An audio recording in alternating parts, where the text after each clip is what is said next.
Masa cuma 3 juta? Mah, nggak salah? Mataku melotot melihat uang 3 juta yang disodorkan Meta padaku. Karena sudah tak menemukan cara untuk mendapatkan uang, akhirnya aku meminta hakku padanya meskipun dengan perasaan jengkel. 3 juta cukuplah buat pegangan papa selama sebulan. Papa kan makannya di rumah.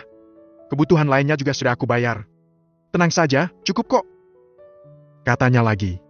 Entah kenapa Meta jadi makin menjengkelkan saja semakin lama. Ya nggak cukup lah, Mah. Dibayangin aja nggak akan cukup. Gerutuku.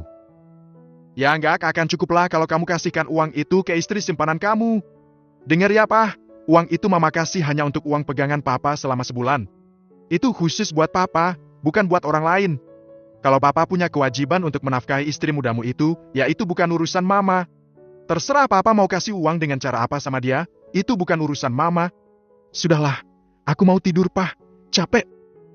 Lalu Meta pun meninggalkanku frustasi sendirian di ruang tengah. Apa-apaan ini? 3 juta buat uang jatah bulanan Lindes saja nggak cukup. Kubanting lembaran uang itu di meja dengan kesal. Beberapa jam kemudian, saat aku melihat Meta sudah pulas tertidur, aku memberanikan diri untuk membuka tasnya. Aku berharap dia menyimpan uang cukup banyak di dalamnya hingga bisa aku pakai dulu sementara waktu. Namun lagi-lagi aku harus menelan ludah getir. Tak ada uang barang sejuta pun di tas itu. Hanya lembaran 300.000 rupiah yang aku kira untuk uang belanja harian kami saja. Lalu kulanjutkan dengan membuka dompetnya. Aku yakin dia menyimpan ATM rekening pribadinya di sana. Jika iya, aku bisa meminjamnya dulu dari situ. Namun benar-benar sial bagiku. Benda kecil pipi itu pun tak juga kutemukan di dalam dompetnya. Entah apa yang telah merasuki pikiran istriku saat ini. Kenapa dia jadi seperhitungan ini sekarang? Di mana sebenarnya dia menyimpan benda-benda yang kubutuhkan itu? Kenapa semua benda yang biasanya bisa kuambil dengan sangat mudah, sekarang jadi barang yang sangat langka di rumah ini? Dengan kesal ku kembalikan lagi tas dan dompetnya di tempat semula. Namun baru saja aku membalikkan badan ingin meninggalkan kamar, kulihat Meta ternyata telah duduk di tepi ranjang. Lagi nyari apa, Pah? Sudah mulai mau main colong di rumah sendiri? Sindirnya, membuat wajahku pasti bersemu merah karena malu. Kamu kan yang menyebabkan aku jadi gini, Mah. Coba kalau nggak kamu batasi semua aksesku ke keuangan kita. Protesku. Dia malah hanya menanggapiku dengan senyum sinis. Jangan mulai lagi deh, Pah. Kita sudah bahas itu tadi kan? Kalau cuma untuk uang bulanan kamu bisa dapatkan dengan mudah. Tapi kalau untuk ganka kamu, itu bukan urusanku. Titik. Ketusnya. Lalu Meta pun kembali membaringkan diri di ranjang dan berbalik memunggungiku. Sabar, Bim, sabar. Kuelus dadaku sendiri agar tak terbawa emosi padanya. Keesokan harinya aku beralasan lagi pada Meta sedang tak enak badan. Jadi aku tidak ikut lagi ke toko. Dia pun hanya mengangguk mengiyakan. Dan untungnya, Ibas memilih untuk tetap ikut dengannya ke toko. Akan sangat merepotkan jika Ibas di rumah, karena rencananya hari ini aku akan menemui Mbak Norma di rumahnya. Dengan bekal uang 3 juta dan sisa uang di tabunganku yang tak seberapa aku menuju ke rumah Mbak Norma dengan sebelumnya menjemput Linda dulu di rumahnya. Awalnya dia tak mau saat ingin kubonceng dengan motor. Namun setelah kubujuk dengan mengatakan bahwa ini demi tujuan kami tercapai, akhirnya dia mau juga berboncengan denganku dan Tiara ke rumah Mbak Norma. Sesampai di sana, kami pun melihat Mbak Nenai telah menunggu di teras rumah. Cuma 3 juta, Bim? Kenapa jadi gak waras gitu si istri kamu itu ya? Mbak Norma nampak ikut kesal juga dengan tingkah laku Meta padaku. Makanya itu Mbak, stres aku kalau kayak gini terus. Uang segini buat bulanan Linda sama Tiara aja nggak cukup. Ujarku. Lalu semuanya terdiam. Kulihat Linda nampak cemburu di tempat duduknya mendengar semua perbincangan kami. Aku memang belum memberitahunya mengenai jatah bulananku dari Meta saat menjemputnya di rumah tadi. Memang ku sengaja agar dia tidak menolak saat kuajak ke rumah Mbak Norma. Setelah cukup lama saling diam, akhirnya Mbak Norma angkat bicara lagi. Ya udah gini aja, kamu berikan uang itu sama Linda aja, Bim. Untuk uang pergi ke orang pintarnya biar Mbak yang bayarin dulu. Nanti kapan-kapan kamu balikinnya tapi. Usul Mbak Linda. Aku pun membulatkan mata senang mendengarnya. Tapi, tiba-tiba Linda menyela bersamaan dengan sahutan gembiraku dengan solusi yang diberikan Mbak Norma. Beneran, Mbak? Tanyaku dengan nada berterima kasih. Iya, tapi pinjem lo Bim. Ingat ya, nanti harus dibalikin. Katanya mengingatkan. Iya, ya Mbak. Nanti pasti aku balikin. 2 kali lipat malah. Janjiku padanya. Lalu disambut Mbak Norma dengan senyuman lebar. Ya sudah, jadi kapan rencananya kita berangkat? Tanyanya kemudian. Kapan, Bim? Tanya Mbak Nenai. Sementara dari sudut mataku, kulihat Linda makin cemberut saja sambil memainkan rambut Tiara yang sedang duduk di pangkuannya. Aku nurut Mbak aja gimana baiknya, kataku. Ya, itu tergantung kamu bisa bawa mobilnya kapan, Bim. Soalnya mobil Mas Benny kan dipakai ke kantornya tiap hari. Jadi nggak bisalah kita pinjam. Jelas Mbak Nurma. Pakai mobilku? Aku mengerutkan dahi sejenak untuk berpikir. Gimana ya alasannya sama Meta kalau mau pakai mobil? Kata dia, aku nggak boleh bawa mobil lagi selain untuk kepentingan keluarga. Kalau gitu kamu bilang aja sama istrimu kalau mau nganterin ibu kemana kek. Ke makan atau ke rumah sakit untuk periksa, misalnya. Kali ini Mbak Nenai yang memberi usulan. Nah benar itu, timpal Mbak Nurma. Dan aku pun mengangguk tanda setuju. Sudah kuduga Linda pasti akan marah dengan uang 3 juta itu. Melihat wajah cemberutnya di tempat Mbak Nurma tadi saja, aku sudah bisa membayangkan bagaimana nanti dia akan ngambek lagi denganku saat sampai di rumah. Mana cukup Mas uang segini?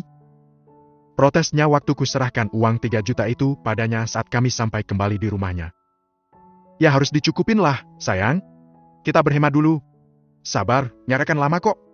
Nanti kalau kita sudah berhasil menaklukkan Meta, berapapun akan aku berikan tanpa harus kamu minta. Oke? Kamu kayak nggak kenal suami kamu aja, Lin. Tapi Mas, jujur aku tuh nggak yakin rencana Mbak Norma ini tuh akan berhasil. Gimana kalau kita hanya akan buang-buang waktu dan uang aja? Kamu yang optimis dong, sayang. Kalau belum-belum kamu udah nggak yakin gitu, ya susah. Tapi nih ya, misal memang nggak berhasil, kan kita bisa jalankan rencana kamu yang waktu itu. Gampang kan? Aku sih pengennya kita langsung ke rencanaku aja, Mas. Pengen banget bikin istri tuamu itu masuk rumah sakit jiwa karena stres. Ujarnya dengan nada geram. Sepertinya dia ikutan sangat kesal dengan kelakuan Meta padaku akhir-akhir ini. Ya udah gampang itu nanti. Sekarang aku balik dulu ya. Hari ini aku harus deketin Meta biar besok bisa bawa mobilnya keluar. Semakin cepat kita jalankan rencana semakin baik. Akhirnya aku pun pamit pada Linda dan langsung menuju ke toko. Sampai di sana, segera ku bantu semua pekerjaan para karyawan hari ini tanpa banyak bicara. Aku berharap Meta bisa melihat semua ini sebagai usahaku untuk menjadi lebih baik hingga nanti dia akan jadi percaya lagi padaku. Terutama, dia bisa mengizinkanku untuk membawa mobil keesokan harinya. Katanya tadi nggak mau ke toko, lagi nggak enak badan. Sindirnya saat melewatiku yang sedang menata barang-barang ke dalam lemari etalase. Bosan di rumah terus, pengen gerakin badan aja. Sahutku. Oh ya? Bukannya tadi pagi-pagi sudah keluar rumah ya? Sontak aku menghentikan pekerjaanku. Sial, aku lupa bahwa ada pembantu sialan itu di rumah. Pasti dia yang telah mengadukan kepergianku pada Meta tadi pagi. Sudah nggak usah bohong, Pah. Bilang aja kamu habis ke rumah dia. Iya kan? Kenapa mesti bohong segala? Basi tahu, Pah. Kayak anak kecil. Usai menyindirku seperti itu, Meta pun berjalan meninggalkanku dengan pekerjaan yang masih bertumpuk. Aku memandangi punggungnya semakin menjauh dengan perasaan kesal luar biasa. Jika bukan karena ingin bisa membawa mobil esok hari, aku pasti tidak akan diam saja seperti ini dengan sindiran-sindirannya. Meta, boleh saja kali ini kamu lebih berkuasa dari aku. Tunggu saja nanti saat kamu bertekuk lutut kembali padaku. Aku pasti akan membalasmu, ucapku dalam hati. Bab ke-19. Mah, besok pagi aku pakai mobilnya ya. Ibu minta dianterin ke makam. Sudah lama nggak nengokin makam bapak katanya. Kataku dengan wajahku buat seserius mungkin untuk meyakinkannya. Kulihat dia menatapku dengan penuh selidik. Beneran buat nganterin ibumu? Iya bener. Telepon aja ibu kalau nggak percaya. Tantangku. Padahal sebenarnya aku hanya menggertak saja. Kupikir dengan bilang begitu, Meta akan langsung percaya bahwa ibu benar-benar yang memintaku mengantarkannya untuk ziarah ke makam. Nih, aku teleponkan ibu ya. Kuperlihatkan layar ponselku padanya dan bersiap memencet nomor kontak ibu. Gak usah. Pakai aja asal langsung pulang setelah selesai. Kata Meta kemudian. Yes. Ternyata lebih mudah dari dugaanku. Meta langsung percaya dengan sandiwaraku. Tepat jam 9 pagi keesokan harinya, setelah Meta berangkat ke toko bersama Ibas menggunakan motor, aku pun segera meluncur untuk menjemput Linda, Mbak Norma, dan Mbak Nenai. Kami mulai bergerak meninggalkan kota dengan aku menyetir mengikuti instruksi Mbak Norma menuju ke tempat orang yang dia maksud itu. 2 jam perjalanan saat kami hampir sampai di tempat tujuan, tiba-tiba ada panggilan masuk dari ibu. Mbak Norma langsung memerintahkanku untuk mengangkat panggilan dari ibu itu seperti biasa. Bimo, kamu pergi kemana, nak? Tanya ibu dengan suara sedikit tergesa, bahkan tanpa mengucapkan salam seperti biasanya jika dia menelpon. Ada apa, Bu? Jawabku sambil membenarkan letak Hatsa di telinga dengan tetap menyetir sedikit lebih pelan. Baru saja Meta menelpon ibu menanyakan apa ibu sudah sampai di makam atau belum. Kamu membohongi Meta, Bim? Kamu pergi kemana sebenarnya? Kudengar suara ibu sedikit bernada marah. Bimo pergi sama Mbak Norma dan Mbak Nena, Ibu. Jawabku berusaha menjelaskan. Apa kalian jadi mau menjalankan rencana kalian yang waktu itu? Kamu sudah tidak waras apa, Bim? Bu, ini bukan rencana jahat. Ibu tenang saja. Gak akan terjadi apa-apa kok sama Meta. Aku berusaha menenangkan ibu. Apa kamu bisa menjamin Meta gak akan kenapa-napa? Kalau terjadi apa-apa sama Meta, ibas anak kamu juga loh yang kena imbasnya, Bim. Ibu sepertinya mencoba memperingatkanku. Aku baru ingin menyahut kata-kata ibu saat Mbak Norma menyerobot ponselku dengan tiba-tiba. Bu, sudahlah, ibu tenang saja. Kami ini sudah dewasa. Kami tahu apa yang kami perbuat ini. Meta, menantu ibu itu gak akan kenapa-napa. Gak usah terlalu khawatir gitu, kata Mbak Norma. Lalu kakak sulungku itu langsung menutup panggilan telepon dari ibu tanpa mengucapkan salam. Sudah ditutup, Mbak? Tanyaku penasaran. Aku yang nutup. Dah biarin aja daripada dengerin ibu cerewet kayak tadi. Malah bikin kamu bimbang lagi nanti.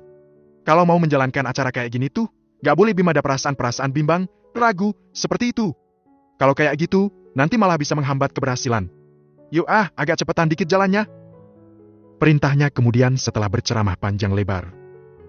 Tapi ini berarti Meta udah tahu dong kalau aku bohong sama dia, Mbak. Masih jauh nggak sih tempatnya? Kalau bisa kita langsung pulang habis ini. Takutnya Meta makin marah sama aku nanti. Takut gitu sih Mas sama Mbak Meta. Celetuk Linda dari kursi belakang. Aku hanya meliriknya sekilas lewat kaca spion. Mendengarku menyebut nama Meta, sepertinya dia sedikit cemburu. Dah deket itu di depan. Beberapa menit lagi nyampe kok, kata Mbak Norma sambil menunjuk jalan di depan kami. Rumah yang sangat besar terletak di ujung pemukiman adalah rumah yang kami tuju. Agak jauh dari rumah-rumah penduduk lainnya. Dan jika diamati lebih teliti kesan pertama melihatnya, itu adalah bangunan rumah angker. Halaman luas yang terlihat sepi, lalu terdapat patung singa di kanan kiri pintu masuk rumah. Lalu 2 buah pusaka keris yang posisinya disilangkan ditempel tepat di atas pintu. Turun dari mobil, Mbak Norma langsung berjalan menuju teras rumah. Dia berjalan cepat meninggalkan kami bertiga yang masih sibuk memperhatikan sekeliling halaman rumah yang ditumbuhi pohon-pohon yang lumayan besar. Ayo sini. Kok malah pada bengong di situ sih? Teriak Mbak Norma dari arah teras. Dan ternyata dia sudah bersama dengan seorang wanita parubaya dengan pakaian berbentuk seperti gamis dengan warna serba hitam. Setelah berbincang sebentar, kami baru tahu ternyata wanita tersebut adalah istri dari pemilik rumah yang dikenal dengan nama Pak Sukirno. Ada foto orangnya?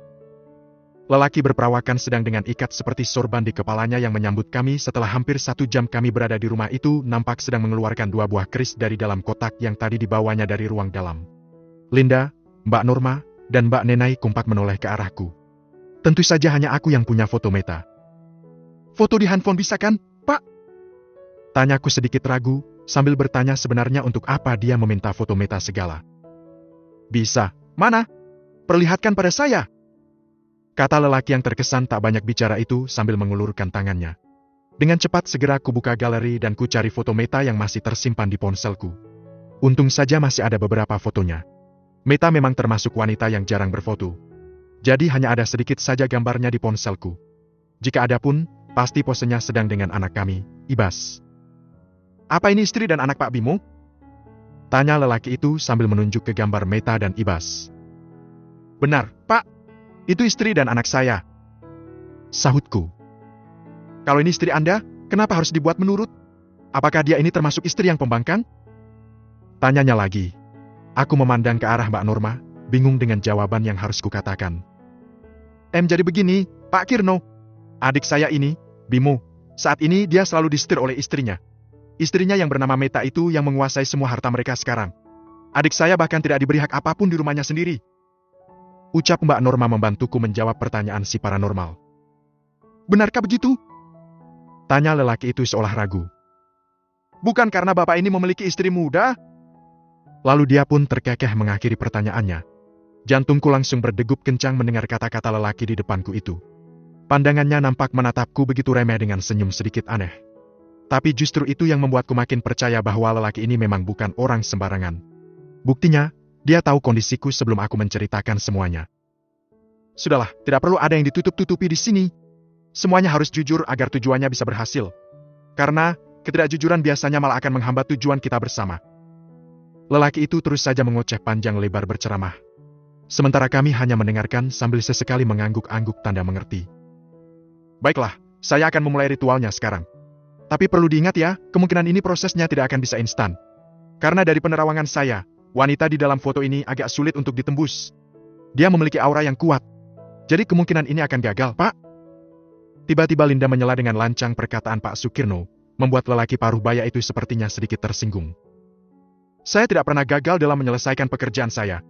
Hanya butuh sedikit kesabaran saja. Apalagi jika orang yang kita tuju memiliki aura seperti wanita di dalam foto ini. Bukannya tidak mungkin, tapi prosesnya mungkin akan sedikit lama dibanding dengan orang kebanyakan.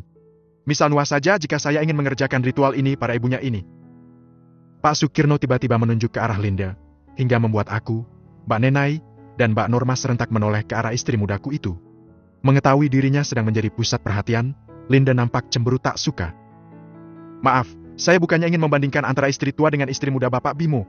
Tapi kalau sama-sama saya kerjakan, tentu akan lebih mudah mengerjakan istri muda Bapak ini dibanding istri tua Bapak. Jelks lelaki tua itu lebih rinci. Linda terlihat makin sewot dengan kata-kata si paranormal. Sementara Mbak Nenai nampak menundukkan kepala seperti sedang menahan senyum, begitupun Mbak Norma. Hingga saat akhirnya kami pamit dari kediaman Pak Sukirno, wajah Linda masih nampak ditekuk. Sepertinya dia sangat tersinggung dengan setiap kata yang diucapkan lelaki itu tadi tentangnya. Sudah, gak usah dimasukkan hati. Pak Sukirno itu memang kalau ngomong suka ceplas-ceplos, Lin. Gak usah kaget, namanya juga paranormal, orang pinter. Dia bisa membaca apa yang kita pikirkan. Gak usah kamu pikirin, Lin. Kata Mbak Norma mencoba menenangkan Linda saat kami telah meluncur kembali ke jalanan pulang. Aku gak suka aja dia membanding-bandingkan aku sama Mbak Meta. Ya jelas beda lah aku sama dia. Katanya sewot. Ya, bedalah kamu sama Meta. Kamu jelas lebih cantik dibanding Meta, sayang. Tenang saja. Pujiku agar istri mudaku itu berhenti ngambek, bab ke-20. Usai mengantar Linda dan Tiara pulang, aku langsung menuju ke rumah. Arloji di pergelangan tanganku masih menunjukkan pukul 4 sore, Meta pasti masih berada di toko. Jangan sampai aku keduluan Meta pulang ke rumah. Namun saat baru memasuki halaman rumah, kulihat motor kami sudah ada di garasi. Di luar dugaanku, ternyata Meta pulang lebih awal hari ini. Sudah selesai ngantar ibunya ke makam? Sindirnya menyambut saat aku baru saja menginjakkan kaki di ruang tamu. Kulihat dia sedang duduk di sofa sibuk memainkan ponsel di tangannya. Mah, aku bisa jelasin semuanya. Aku langsung menghampirinya dengan raut penyesalan yang tentu saja aku buat-buat. Seharusnya aku sudah tidak perlu lagi mempercayaimu, Pah. Penyelewenganmu saja sudah cukup membuktikan bahwa kamu memang gak layak lagi untuk dipercaya. Ketusnya. Mah, tapi kan ada penjelasannya kenapa aku kayak gini. Coba Mama gak membatasi aku. Aku pasti gak perlu pakai acara bohong-bohong seperti ini kan? Ujarku membelah diri. Oh ya? Waktu Papa memutuskan untuk berselingkuh dulu, apa waktu itu aku juga membatasimu? Enggak kan? Tapi apa yang kamu lakukan? Kamu justru menyalahgunakan kepercayaanku yang aku berikan. Dan hari ini kamu berbohong lagi. Oke, mungkin memang sudah waktunya kita berpisah, Pah. Tidak perlu lagi ada yang harus mempercayai dan dipercayai setelah ini. Matanya menatapku tajam saat mengatakan kalimatnya yang panjang itu. Mah, Mama ini ngomong apa sih? Enggak akan ada perpisahan. Kita nggak akan berpisah. Aku juga nggak akan kemana-mana, Mama juga. Karena rumah ini rumahku, rumah kita, Mah. Sekuat tenaga aku berusaha membujuknya. Sejujurnya aku sangat ngeri membayangkan perpisahanku dengan Meta. Apalagi, setelah apa yang dia lakukan akhir-akhir ini begitu membuatku terbelalak. Meta yang dulu ku kenal tidak mungkin mampu melakukan semua itu. Namun apa kenyataannya? Dia menjadi sosok wanita yang sangat kuat dan berkuasa sekarang. Jika kami berpisah, akan jadi apa aku? Dari tempatku duduk, kulihat Meta hanya menggeleng-gelengkan kepalanya mendengar ocehanku. Sepertinya dia sudah mulai enggan berdebat denganku lagi, karena sebentar kemudian dia sudah fokus ke ponselnya. Setelah menunggu beberapa menit dan tak ada reaksi apapun darinya, aku pun bangkit dari sofa dan bermaksud hendak ke kamar untuk membersihkan diri. Mau kemana? Tanyanya setengah berteriak dari tempat duduknya melihatku beranjak. Aku mau mandi dulu. Kalau Mama masih mau melanjutkan ini, nanti kita bicara lagi. Sekarang beri aku waktu untuk membersihkan diri. Jawabku berusaha tenang. Barang-barangmu sudah dipindahkan ke kamar depan. Kamu gak usah masuk ke kamar kita lagi. Ucapnya sambil menunjuk ke arah kamar yang biasa kami gunakan jika ada tamu menginap di rumah ini. Pipa, maksud mama apa? Kita nggak sekamar lagi? Tanyaku gelagapan. Tidak menyangka dia memutuskan hal seperti itu. Aku berbalik sedikit tergesa menghampirinya lagi. Kutatap dua bola mata indah yang saat ini juga sedang menatapku tajam itu lekat. Apa benar dia ingin berpisah dariku? Aku masih belum bisa mempercayai ini. Lama kami hanya saling bertatapan tanpa bicara. Jelas sekali kurasakan binar kebencian di dalam tatapannya itu. Lalu perlahan dia bangkit hingga kami tepat berdiri berhadapan. Masih untung kamu bisa tinggal di sini, Bimo. Jika saja istri kamu orang lain, mungkin kamu sudah dibuang ke jalanan saat dia tahu kamu berkhianat. Kata-kata itu sangat lirih keluar dari mulut istriku. Tapi rasanya bagai sembilu yang menusuk-nusuk sampai ke ulu hatiku. Usai mengatakan itu, Meta pun masuk ke kamar dan menguncinya dari dalam. Aku baru mengerjapkan mata saat terdengar suara kunci diputar dari dalam kamar Meta. Seperti baru tersadar bahwa kemarahan istriku benar-benar sudah memuncak sekarang. Baru kali ini, seumur hidup pernikahan kami, dia memanggilku hanya dengan namaku saja, Bimo. Lalu perlahan kurasakan seperti ada yang hilang di dalam hatiku. Meta, iya, aku sepertinya telah benar-benar kehilangan dia sekarang. Dengan lemas kududukan diri kembali ke sofa. Tiba-tiba saja tubuhku jadi seperti kehilangan tulang memikirkan kalimat terakhir Meta tadi. Dan saat itulah Mbak Norma memanggil di ponsel. Dengan gan ku terima juga panggilan itu tanpa sapaan. Bim, kamu di situ? Mungkin karena tak jua mendengar suaraku, Mbak Norma pun angkat bicara. Iya Mbak, ada apa? Jawabku lemah. Kamu sudah sampai rumah kan? Tanyanya dengan setengah berbisik. Sudah, baru saja. Sahutku malas. Jangan lupa Bim, kamu campurkan yang tadi itu ke makanan Meta saja, jangan ke minumannya. Biar nggak terlalu berasa rasanya. Kata Mbak Norma. Aku jadi ingat bahwa dari rumah Pak Sukirno tadi kami memang diberi semacam benda cair di dalam botol berukuran kecil yang katanya harus kumasukkan ke dalam tubuh Meta, bisa lewat makanan atau minuman. Iya, aku ngerti. Sudah ya Mbak? Aku capek banget. Aku mau istirahat. Kenapa sih kamu, Bim? Lemes gitu kedengarannya. Berantem sama Meta? Tabaknya. Dahlah aku nggak mau bahas itu dulu Mbak. Aku mau mandi. Jawabku sekenanya. Lalu tak lama, Mbak Norma pun menutup sambungan telepon kami. Dengan gontai aku pun berjalan menuju ke kamar baruku. Rupanya barang-barangku semuanya sudah dipindahkan ke sana. Mungkin tadi Meta pulang lebih awal untuk melakukan hal ini. Entah kenapa rasa sedih seketika menjalar dalam hatiku. Selama kehidupan pernikahan kami, hingga Ibas kini sudah menginjak kelas 5 sekolah dasar, kami tak pernah sekalipun berpisah ranjang saat tidur. Bahkan saat aku sudah menikahi Linda, hubunganku dan Meta masih baik-baik saja. Kami baru sedikit terenggang dan Meta mulai menghindar untuk kusentuh sejak 2 bulan uang lalu saat ternyata dia telah mengetahui tentang penyelewenganku. Namun begitu, kami masih tetap satu ranjang.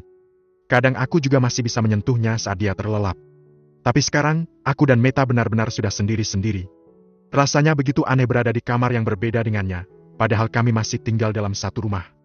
Menghempaskan diri di ranjang, aku merasakan ada satu benda kecil mengganjal dalam saku celana panjangku. Perlahan ku keluarkan benda itu dan kuamati sejenak. Saat tadi Pak Sukirno memberikannya padaku dan memberikan instruksi apa yang harus kulakukan dengan benda ini, jujur ada sedikit ketakutan dalam diriku. Bagaimana kalau ini membahayakan Meta? Tentu aku ingat kata-kata ibu saat kami dia menelpon tadi. Jika terjadi apa-apa sama Meta, anak kamu yang akan menderita. Kata-kata itu yang terus terngiang lagi di telingaku. Ini bukan racun kan, Pak? Tanyaku pada Pak Sukirno setelah dia menyerahkan benda itu tadi. Lelaki itu malah tersenyum sambil menatapku sinis. Pak Bimo ini aneh. Sebenarnya masih takut kehilangan istrinya, tapi kenapa harus melakukan hal seperti ini? Sindirnya sambil terlekeh. Kemudian beranjak meninggalkanku dan yang lainnya menuju ke dalam rumah. Benar-benar lelaki yang misterius, kataku dalam hati. Mas ngapain sih pakai nanya kayak gitu? Linda menyenggol bahuku saat Pak Sukirno sudah tak nampak lagi di hadapan kami. Gak usah cemburu. Aku hanya memastikan Meta gak akan mati setelah meminum ini. Jelasku. Bukan. Itu bukan racun, Bim. Itu hanya air yang sudah diberi mantra-mantra. Gak usah khawatir. Meta gak akan kenapa-napa. Ujar Mbak Meta. Kalau kenapa-napa juga kan gak masalah. Khawatir amat sih. Sahut istri mudaku itu, yang membuatku kemudian segera bangkit dan bergegas menuju ke mobil. Tak ingin lagi membuat perdebatan itu semakin memanjang. Sampai menyelesaikan mandi soreku, aku masih saja berpikir tentang benda itu. Sekarang aku harus cari cara bagaimana agar bisa memberikan ini ke Meta. Bagaimana agar dia tak tahu aku mencampurkan ini ke makanannya. Setelah keputusannya pisah kamar dariku hari ini, rasanya jadi semakin sulit saja untuk mendekatinya sekarang. Bagaimana caranya? Aku terus memutar otak. Hingga akhirnya aku berinisiatif ke ruang makan. Seperti biasa, di meja makan sudah tersedia hidangan untuk makan malam kami yang sudah disiapkan Big Marsih sebelum dia pulang. Saat itulah tiba-tiba otakku bekerja. Bergegas aku menuju kamar Meta, lalu mengetuk pintunya perlahan. "Mah, Mama udah makan belum?" Tanyaku pelan dengan suara yang kubuat semanis mungkin. Semoga saja dengan ini, Meta juga akan jadi luluh dan menghentikan peperangan kami. Lama tak terdengar jawaban dari dalam. "Mah!" Ku ketuk lagi pintu itu beberapa kali. Tetap tak ada jawaban. "Kenapa, Pah?" Ibas justru yang muncul dari pintu kamarnya. "Ini, Papa nanya Mama udah makan apa belum?" "Udah kok. Tadi sebelum pulang dari toko, Mama sama Ibas makan di restoran fried chicken. Ibas yang ngajak Mama makan. Kayaknya Mama nggak makan di rumah deh hari ini, Pah. Tadi Mama juga bilang pusing kepalanya. Biarin aja Mama istirahat, Pah." Kata anak semata wayangku itu. Aku terbengong mendengar ucapannya. Bukan karena aku gagal punya kesempatan untuk memberikan barang dari Pak Sukirno itu ke Meta, tapi aku terkagum melihat Ibas, anak kami, yang ternyata sudah terlihat begitu perhatian dengan ibunya. Tiba-tiba aku teringat kembali kata-kata ibu di telepon tadi. Bagaimana kalau terjadi sesuatu sama Meta? Apa Ibas tak akan kenapa-napa? Bab ke-21. "Masa kayak gitu aja nggak bisa sih kamu, Bum?" Oceh Mbak Norma hari berikutnya saat aku melaporkan bahwa aku belum berhasil memasukkan cairan itu ke tubuh Meta. "Kamu itu ya, tinggal kasihkan itu ke makanannya Meta, belikan kayak dia makanan apa gitu yang berkuah. Lalu kamu campurin itu ke dalam makanannya. Udah beres kan?" "Iya Mbak, aku tahu. Tapi belum ada kesempatannya." "Sabar dikit kenapa sih?" Gerutuku. Karena sebenarnya memang bukannya aku nggak bisa melakukan pekerjaan itu, hanya semakin renggangnya hubunganku dengan Meta menjadikan kesempatanku untuk berinteraksi dengannya makin sedikit. "Jangan bilang kamu pelin-pelan, Bim. Ingat kan kata Pak Sukirno kemarin? Khasiat cairan itu akan habis setelah 1 bulan. Jadi kalau kamu nggak segera berikan itu ke Meta, sia-sia uangku kemarin. Gak akan ada gunanya." "Iya Mbak, ya. Tenang aja, Mbak. Pasti nanti aku akan berikan kok. Cuma nunggu aja waktunya yang tepat. Sudahlah jangan panik gitu." Ujarku mencoba membuat kakak sulungku itu tidak mengomel lebih panjang lagi. Kamu gimana sih nggak cekatan gitu jadi cowok?" Gerutu Mbak Norma. Aku hanya menanggapinya dengan kekehan ringan. "Dah dulu ya, Mbak. Aku mau ke toko nyusul Meta. Dia sudah berangkat dari tadi. Gak enak aku kalau makin hari makin terlihat malas." Lalu kuberi alasan padanya agar segera menutup teleponnya. Aku bermaksud pergi menyusul Meta ke toko sambil mencari kesempatan agar aku bisa memasukkan barang ini ke dalam makanannya. "Ya sudah, sana pergi," kata Mbak Norma kemudian. Kututup panggilan telepon dari Mbak Norma, lalu bersiap untuk mengambil motor di garasi saat tiba-tiba ponselku berdering lagi. Dan kemudian nama Linda nampak terpampang di layar. Ngapain Linda menelponku siang-siang begini sih? Tidak biasanya dia berani menelpon saat aku sedang di rumah. Sebenarnya aku bermaksud untuk mengabaikan panggilan telepon itu, namun ponselku terus-terusan berbunyi hingga mau tak mau membuatku penasaran juga. "Ya Lin, ada apa?" Sapaku sekenanya. "Mas, kamu belum bayar angsuran rumah bulan ini ya?" Tanyanya dengan nada marah. "Ya belum lah, kan aku belum ada uangnya." "Gimana sih kamu, Mas? Ngawur. Ngawur gimana?" Aku mengerutkan dahi mendengar umpatannya padaku. "Ya ngawur. Barusan ada yang menelpon dari Ban. Katanya dia telepon ke nomor Mas Bimo sibuk terus. Kita udah telat loh Mas 2 hari dari tanggal jatuh tempo." Ucapnya nerocos panjang lebar. "Alah, baru 2 hari, Lin. Tenang saja. Pasti aku bayar kok nanti kalau udah dapat uangnya. Tapi tadi orangnya udah ngancem lo Mas. Mau datang ke rumah kalau udah genap seminggu keterlambatan. Masa baru seminggu aja udah mau didatengin ke rumah sih?" Kataku tak percaya. Tadi dia bilang kayak gitu, Maas. Aku cuma menirukan ucapannya dia. Bukan aku yang mengada-ada. Linda terdengar kesal denganku yang tak mempercayai perkataannya.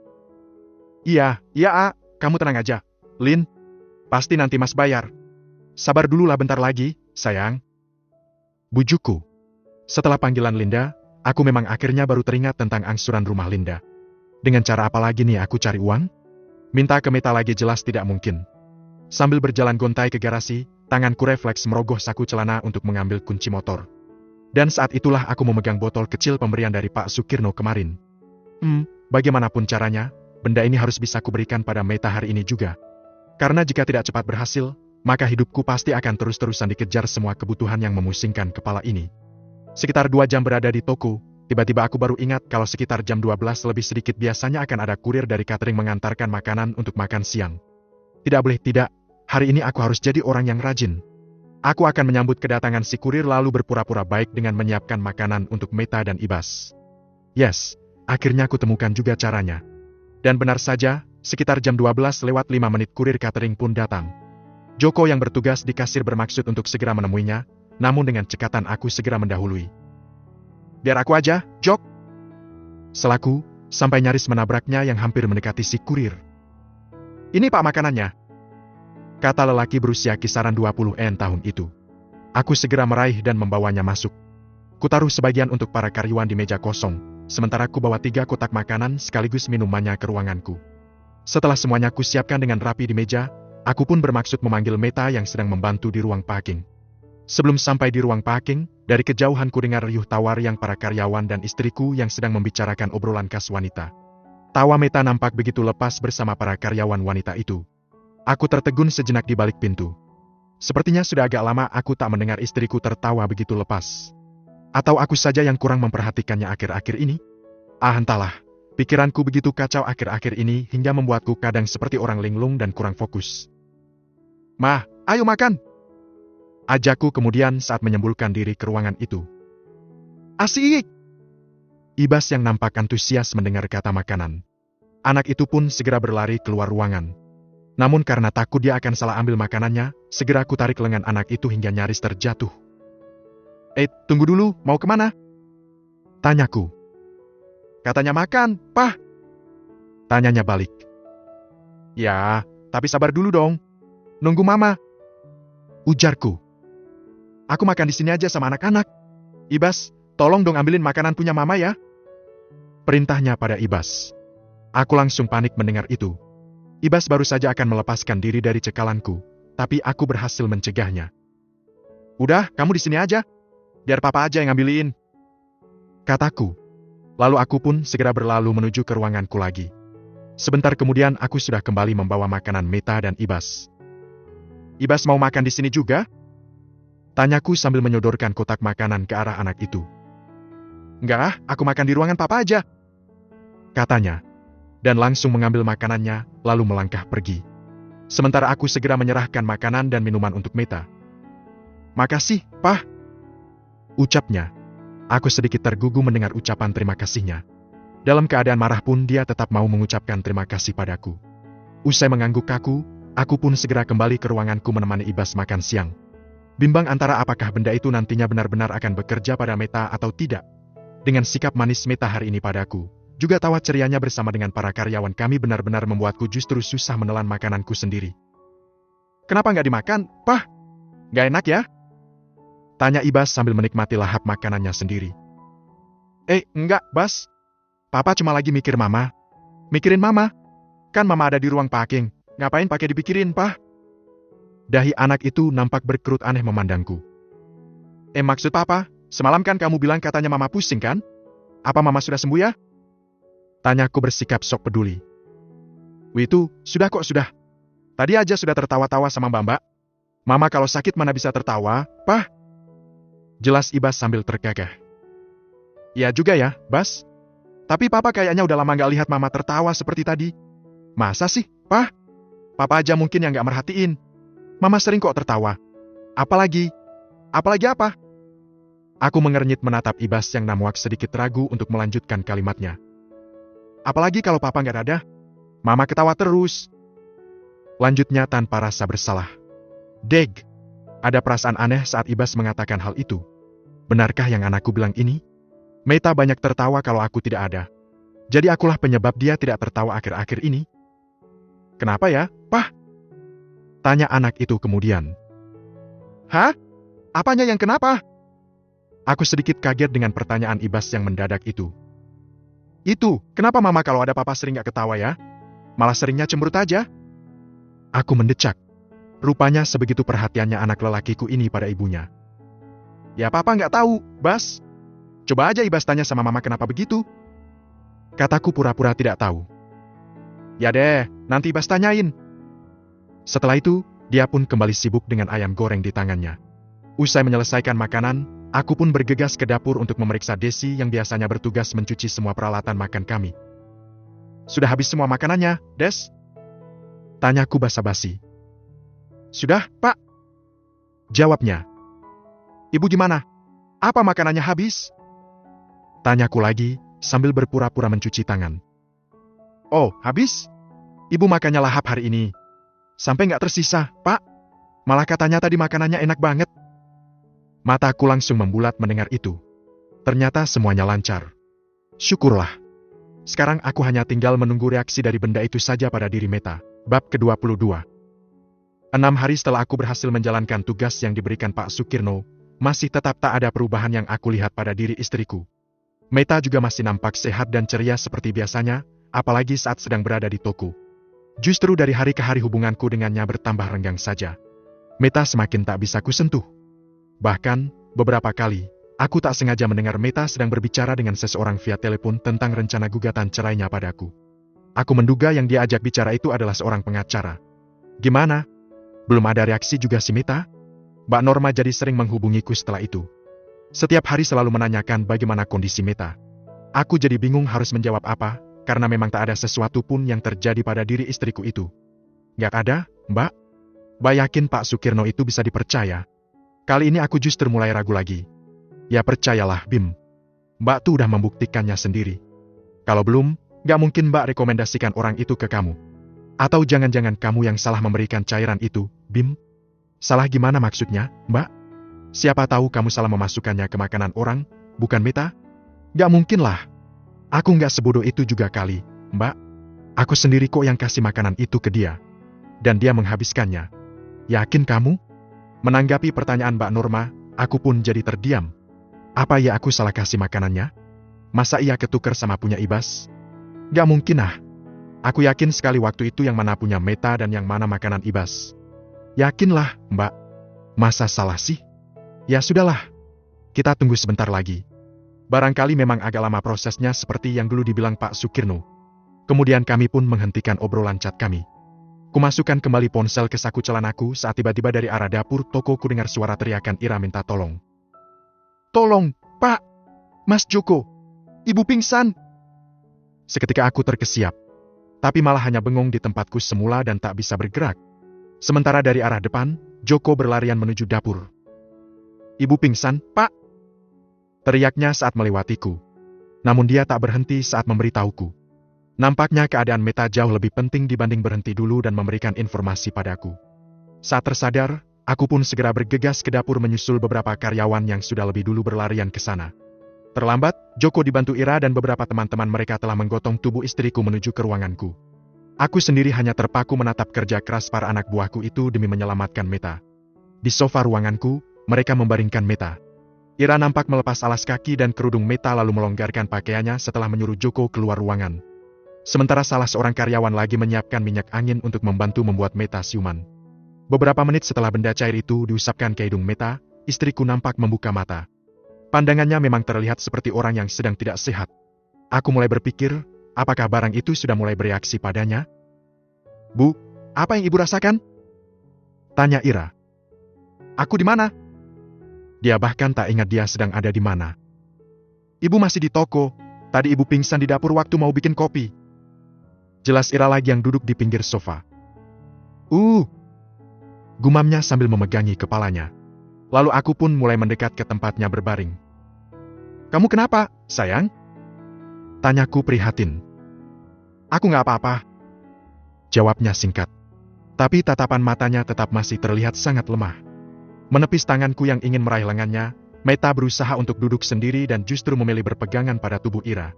Namun entah kenapa tubuh itu limbung lagi ke sofa. Hati-hati, Mah. Sudah berbaring aja dulu.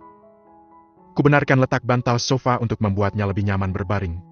Sementara kulihat mulutnya nampak bergetar seperti sedang menahan sakit. Ra, tolong bikinkan teh hangat buat ibu. Perintahku pada Ira. Dan wanita itu pun segera bergegas menuju dapur. Sementara itu Ibas yang baru datang dari bermain di depan toko, langsung menghambur memeluk ibunya. Mama kenapa? Mama jangan sakit. kata anak itu memeluk ibunya sambil terisak. Melihat Meta sedikit kesulitan bernafas karena pelukan Ibas yang terlalu erat, segera kurai tubuh Ibas untuk menjauhinya. Bas, sudah. Mama nggak apa-apa. Mama nggak bisa nafas kalau kamu peluk begitu. Protesku padanya, hingga akhirnya dia hanya pasrah duduk di lantai sambil memegangi telapak tangan Meta dan menciuminya tanpa henti. Bibir Meta berusaha mengembangkan senyum ke anaknya, namun sepertinya rasa sakitnya begitu parah, karena kulihat senyuman itu justru jadi seperti seringnya yang aneh. Lalu ku coba mengingat-ingat apa yang terjadi pagi tadi sebelum dia berangkat ke toko. Sepertinya Meta baik-baik saja tadi, hanya saja memang tak begitu banyak bicara pada Ibas. Dia juga menolak untuk sarapan saat Big Marcy menawarinya. Dia hanya menunggu Ibas dan aku menghabiskan sarapan, kemudian mereka berdua berangkat ke toko duluan. Apa karena tidak sarapan itu tadi dia jadi sakit? Dia belum mengisi perutnya sedari pagi. Atau, memang ini sudah saatnya barang dari Pak Sukirno itu bekerja? Tapi kenapa harus dengan sakit begini efeknya? Saat Ira datang membawakan segelas teh hangat, aku bermaksud meminumkannya pada istriku, namun dengan gerakan tangannya dia seolah menolakku. Dia justru mengisyaratkan Ira untuk mendekat dan membantunya. Ira pun dengan telaten meminumkan teh hangat itu ke Meta. Namun kejadian itu tak lama, karena setelah hampir setengah gelas teh itu masuk ke perutnya, tiba-tiba Meta memuntahkannya lagi. Wajahnya nampak terlihat sangat kesakitan sekali. Seketika aku jadi sangat panik. Mana kunci mobilnya? Aku bawa kamu ke klinik, Mah. Aku berusaha mencari-cari di mana dia letakkan kunci mobil kami. Meta sama sekali tak bereaksi saat aku menggeledah tas dan dompet miliknya. Hingga akhirnya aku temukan juga benda itu. Lalu secepat kilat aku memanggil Joko dan memintanya membantuku membawa Meta ke dalam mobil. Sore itu juga, aku membawa Meta ke klinik langganan kami yang memang jaraknya tak terlalu jauh. Aku dan Ibas yang tetap tinggal di klinik menemani Meta, sementara Joko dan Ira yang tadi mengikuti kami dengan motorku minta kembali ke toko untuk melanjutkan pekerjaan mereka. Di kursi ruang tunggu, Ibas nampak duduk dengan gelisah. Jemarinya hanya membolak-balik ponsel yang dipegangnya. Sepertinya sama sekali tak ada niatnya untuk memainkan benda itu. Bas, gak usah sedih. Mama gak kenapa-napa. Kataku menenangkannya. Kalau Mama sakit gimana, Pak? Ibas takut. Ucapnya. Mama gak akan sakit. Mama kan gak pernah sakit. Aku masih berusaha membuat agar anakku itu tak bersedih. Tapi Mama kan gak pernah masuk rumah sakit, Pak.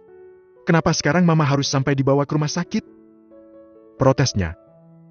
Siapa bilang? Waktu Mama melahirkan Ibas, Papa bawa Mama ke rumah sakit juga. Ibas mana tahu? Candaku. Ibas takut, Pak. Wajah itu begitu memelas. Aku seperti melihat cermin diriku yang sedang bersedih saat menatap wajahnya. Kata orang, wajah anak lelakiku ini memang sangat mirip denganku. Melepaskan dekapanku pada Ibas, aku baru ingat bahwa aku harus mengabari ibu tentang sakitnya Meta. Tidak, sebaiknya aku kabari Mbak Norma saja. Sejenak aku bimbang antara harus mengabari ibu dulu atau kakakku itu. Tapi akhirnya, Mbak Norma yang kupilih untuk kukabari pertama kali. Benarkah? Syukurlah.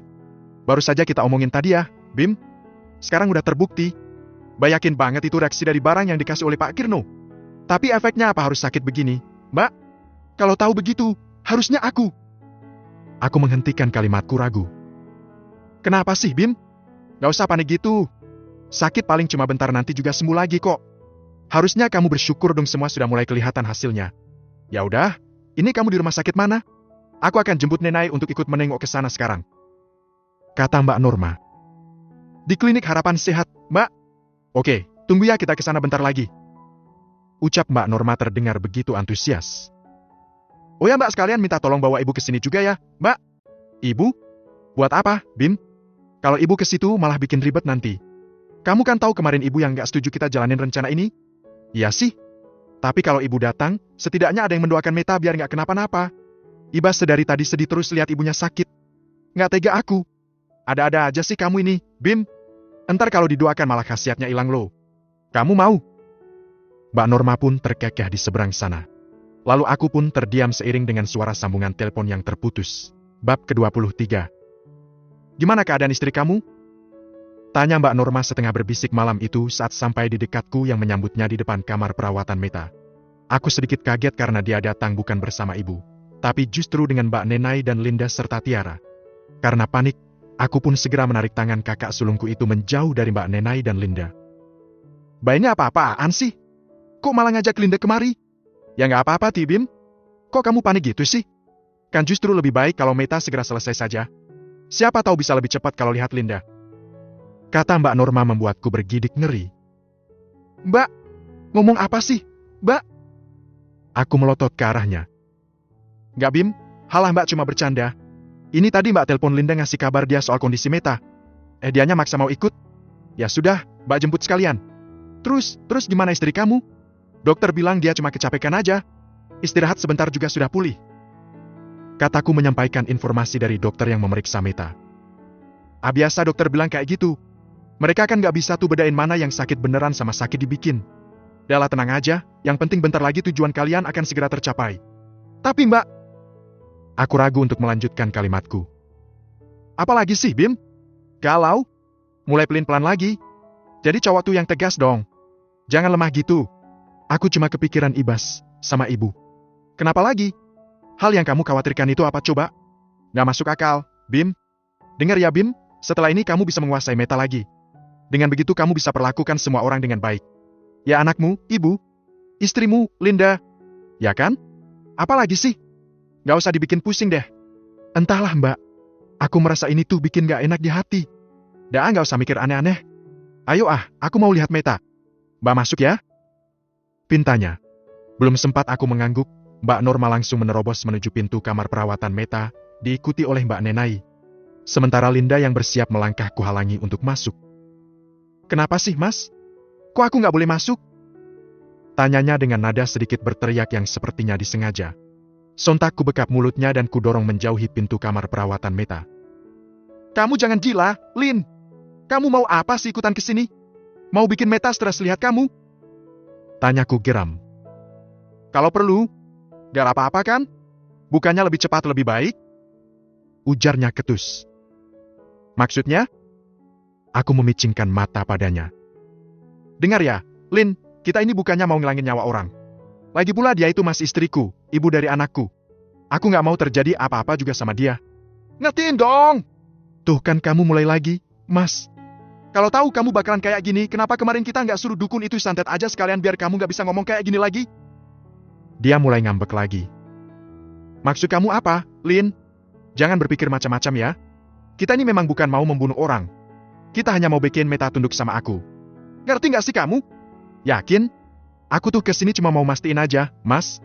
Bener nggak tuh si dukun kalau istrimu bakalan jadi penurut seperti yang dia bilang? Aneh aja, orang cuma mau bikin jadi penurut kenapa orangnya harus dibikin sakit duluan? Aku cuma pengen lihat langsung aja kondisinya kayak gimana. Ya, tapi bukan sekarang waktunya, Lin. Meta baru sakit, kamu malah ikut-ikutan muncul. Itu namanya kamu mau bikin dia cepat mati. Sudah, kamu di sini aja sama Tiara, nggak usah masuk. Aku mau nemenin Mbak Norma sama Mbak Nenai di dalam. Jangan sampai kamu masuk ya. Kataku sedikit mengancam. Tunggu, Mas. Saat aku mulai melangkah, Linda menkerik lenganku. Apalagi sih? Angsuran bandnya. Tadi orang bandnya udah datang ke rumah lo. Arg! Ini baru tanggal berapa sih kok ribet banget tuh ban? Gerutuku kesal. Lagian Mas juga nyari uang segitu aja gak dapat-dapat. Mumpung istrimu sakit tuh, ambil duitnya sebanyak-banyaknya. Yang cerdas dong, Mas. Itu gampang nanti. Dah kamu tunggu di sini dulu. Kataku. Lalu aku pun segera kembali ke ruang di mana Meta dirawat. Sesampainya di sana kulihat Mbak Norma dan Mbak Nenai sedang duduk di tepi ranjang sedang berbicara dengan Meta. Namun wajah-wajah itu nampak kaku dan tak bersahabat. Terutama Meta yang wajahnya tanpa ekspresi. Gimana keadaanmu, Mah? Udah baik kan? Tanyaku. Meta membalas pertanyaanku hanya dengan tatapan tajam. Sepertinya dia sudah cukup membaik karena sudah bisa menatapku seperti itu. Simpananmu gak disuruh masuk sekalian? Dia pasti ingin tahu kan gimana keadaanku? Ucapnya dengan nada sindiran. Aku terkejut dengan kalimat itu. Susah payah aku berusaha mencegah Linda agar tetap di luar, ternyata dua kakakku ini malah mengatakannya pada Meta. Benar-benar sial. Kupandang Mbak Norma sebagai tersangka utamanya dengan tatapan tajam. Kurasa dia sedikit tak enak hati aku bersikap seperti itu padanya. Sudah Met, gak usah dipikirin. Biarkan saja. Dia tadi maksa banget mau ikutan. Kamu jangan mikir berat-berat dulu ya. Mbak Nenai mencoba menetralkan suasana. Tapi sepertinya Meta hanya menanggapi perkataan Mbak Nenai angin lalu. Dia bahkan tersenyum sangat kecut pada kakak keduaku itu. Jika sudah tidak ada lagi keperluan, kalian pulanglah. Ucap Meta kemudian, yang sontak membuat Mbak Norma cepat-cepat angkat kaki dari ruangan itu tanpa permisi. Dia sepertinya sangat tersinggung dengan pengusiran Meta. Karena tak enak hati dengan kakak sulungku itu, aku pun menyusulnya keluar untuk mengantarkan kepergian mereka. Namun saat sampai di luar ruangan, muncullah Joko dan 5 karyawanku yang lainnya dari tikungan lorong. Mereka nampak masih mengenakan seragam kerjanya dan berjalan menghampiri kami. "Gimana keadaan ibu, Pak?" tanya Ira. "Kalian baru pulang jam segini?" tanyaku keheranan. "Iya, Pak. Kami nyicil sebagian parkingan untuk besok pagi biar bisa lebih cepat selesai pekerjaan untuk besok dan kita bisa menengok ibu lagi," jelas Ira. Aku tersenyum haru mendengar itu. Sementara Linda dan Mbak Norma melengos sambil mencibirkan bibir mendengarnya. "Masuklah kalian, ibu sudah membaik kok," perintahku. Begitu sayangnya karyawan-karyawanku itu pada Meta, padahal belum genap sebulan istriku itu bergaul dengan mereka di toko. Saat para karyawanku menghilang di balik pintu ruang perawatan Meta, aku segera menyuruh Linda dan 2 kakakku untuk pulang. "Jangan lupa, Mas, uang angsurannya. Besok harus segera kamu bayar," kata Linda mengingatkan. Iya, tenang saja. Nggak usah khawatir gitu. Hutangmu sama aku juga loh, Bim. Mumpung istrimu lagi sakit gitu, ambil saja dulu uangnya sebanyak-banyaknya. Dia nggak akan bisa apa-apakan. Timpal Mbak Norma. Aku tak bereaksi dengan ucapan Mbak Norma. "Hei, diajak ngomong malah bengong. Jangan lupa, Bim.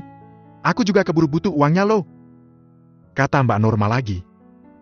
Iya, Mbak. Tapi kita harus lihat dulu juga dong apa benar benda itu benar-benar bereaksi. Kayaknya kok Meta masih sama aja kayak biasanya. Ya belum lah, Bim. Coba lihat besok atau beberapa hari lagi. Kayak gitu kan gak bisa instan. Harus sabar. Yang jelas pada saat seperti ini harus kamu manfaatkan sebaik mungkin. Keruk harta istrimu sebanyak-banyaknya mumpung dia gak bisa ngatur kamu. Oh ya gampang itu. Gak usah Mbak beritahu, aku juga sudah tahu. Ya sudah, sana kalian pulang. Keburu malam, kataku. Malam sudah lumayan larut saat semua tamu kami pulang. Anehnya kondisi Meta kulihat justru semakin membaik dengan selang infus di tangannya. Wajahnya yang tadi sore sangat pucat saat dibawa ke sini sudah kembali cerah lagi. Apa cuma segitu aja reaksi dari benda yang katanya ampuh itu? Lalu apakah sekarang efeknya sudah bisa dirasakan? Aku tergelitik untuk mencobanya. "Nggak tidur, Mah?" tanyaku sambil membenarkan letak selimut Ibas yang sudah tertidur pulas di sampingnya. "Kamu pulang aja, Pah. Aku sudah nggak apa-apa. Besok pagi aku pulang sama Ibas naik taksi," katanya. "Memangnya sudah sembuh?" Dahiku mengkerut. "Sebenarnya sekarang aja udah nggak kenapa-napa. Tapi kan pulang harus nunggu besok. Gak apa-apa, pulang aja. Besok pagi bantuin anak-anak di toko," ujarnya. "Gak usah lah, Papa di sini aja nemenin Mama. Gak ada tempat tidur. Lihat aja Ibas tidurnya sama aku." Dia melirik ke arah Ibas. "Gak apa-apa. Aku gak usah tidur." Sejenak kami hanya saling diam. Aku lalu berpikir, apa aku coba sekarang aja ya? Sudah ada efeknya belum kira-kira benda dari Pak Kirno itu? "Mah!" panggil kulirih sambil mendekat dan duduk di tepi ranjangnya. Meta yang sedari tadi sibuk dengan ponselnya dengan posisi setengah duduk pun menoleh. Sedikit aneh saat menatapku. "Aku bisa nggak dikasih lagi password di banking kita yang baru? Aku butuh banget uang, Mah," kataku hati-hati. "Butuh berapa lagi?" Dia sudah beralih ke ponselnya dan menjawabku sekenanya tanpa menatap. "Gak banyak kok, Mah. Ya, kasih aku password di bankingnya aja yang baru. Ya, Mah ya," bujukku. Kemudian dia pun menoleh kembali ke arahku. "Jangan mimpi, Pah. Kalian pikir aku nggak tahu apa yang kalian lakukan waktu kamu membohongiku seminggu yang lalu? Kalian pergi ke dukun kan? Kalian mau guna-guna aku kan? Kamu sama kakak-kakakmu itu, Pah, ngakunya muslim tapi kelakuan kayak gitu. Gak takut dosa? Kalian pikir bisa melawan yang kuasa dengan cara seperti itu? Hah?" Mataku membelalak mendengar istriku yang justru mengomeliku tidak karuan itu. "Mah, itu nggak benar, Mah. Siapa memangnya yang bilang begitu ke Mama?" Aku masih mencoba untuk merasa tak bersalah. "Kamu pikir aku nggak tahu? Mendengar aku sakit saja, kakak-kakakmu sama gan kamu itu langsung berbondong-bondong kemari menengokku. Mereka ingin melihat kayak gimana keadaanku kan? Mereka penasaran kan? Benar-benar manusia jahat kalian." Mata Meta nampak berkilat-kilat saat mengatakan itu membuatku tubuhku serasa menciut di tempatku duduk. Bab ke-24. Panjang. Oh, kelima Meta. "Jadi, menurut yang sudah saya pelajari, untuk harta Gonogini ibu dan bapak nanti adalah rumah yang sekarang ditempati. Hanya itu nanti yang akan dibagi antara Bu Meta dan Pak Bimo sebagai harta bersama. Harta Gonogini adalah harta bersama suami istri yang diperoleh selama dalam ikatan perkawinan. Jika rumah yang Bu Meta dan suami sekarang ini dulunya dibeli bersama atau diangsur bersama dari hasil usaha, maka itu nanti yang akan dibagi dengan suami Bu Meta. Sedangkan untuk harta warisan dari mendiang orang tua Bu Meta, itu nantinya adalah hak mutlaknya Bu Meta sendiri. Aku ditemani Rimas siang itu pergi ke tempat seorang kenalan pengacara yang direkomendasikannya padaku. Aku pernah menemuinya sekali untuk konsultasi beberapa waktu yang lalu. Dan kami selanjutnya hanya berhubungan lewat telepon. Sejak jatuh pingsan 2 hari yang lalu, aku sudah bertekad bulat untuk segera menggugat cerai Mas Bimo. Sudah tidak ada lagi yang perlu membuatku berat hati. Apalagi saat berada di klinik dan aku menyaksikan sendiri kakak-kakaknya datang bersama dengan wanita simpanannya itu seolah bersorak-sorai dengan keadaanku. Hatiku semakin yakin untuk berpisah darinya. Aku jadi semakin percaya apa-apa yang dikatakan ibu mertuaku tempo hari saat aku menelponnya untuk mengecek apakah yang dikatakan Mas Bimo waktu itu benar. Nyatanya kecurigaanku beralasan. Dia tidak sedang mengantarkan ibunya ke makam seperti yang dia bilang. Ibu bahkan sekali lagi memperingatkanku untuk berhati-hati. Ibu mertuaku memang tidak mengatakan secara langsung siapa dan apa yang akan mereka lakukan padaku. Namun sebagai seorang wanita tentu aku sangat peka dengan hal-hal seperti itu. Apalagi ini menyangkut permasalahan seorang istri tua dan istri muda. Nah, seperti itu Matt. Jadi untuk rumah kamu itu nanti bisa kalian jual, lalu hasil penjualannya bisa kalian bagi 2. Atau salah satu dari kalian masih ingin menempati rumah itu, ya berarti tinggal memberi ganti untuk pasangannya. Kecuali nih ya, suami kamu punya keinginan sendiri. Misal dia ikhlas menyerahkan semua harta kalian untuk kamu dan Ibas. Itu nanti perjanjian pembagiannya bisa dibuat menyesuaikan. Begitu kan, Far? Rima memperjelas lagi penjelasan dari sahabatnya.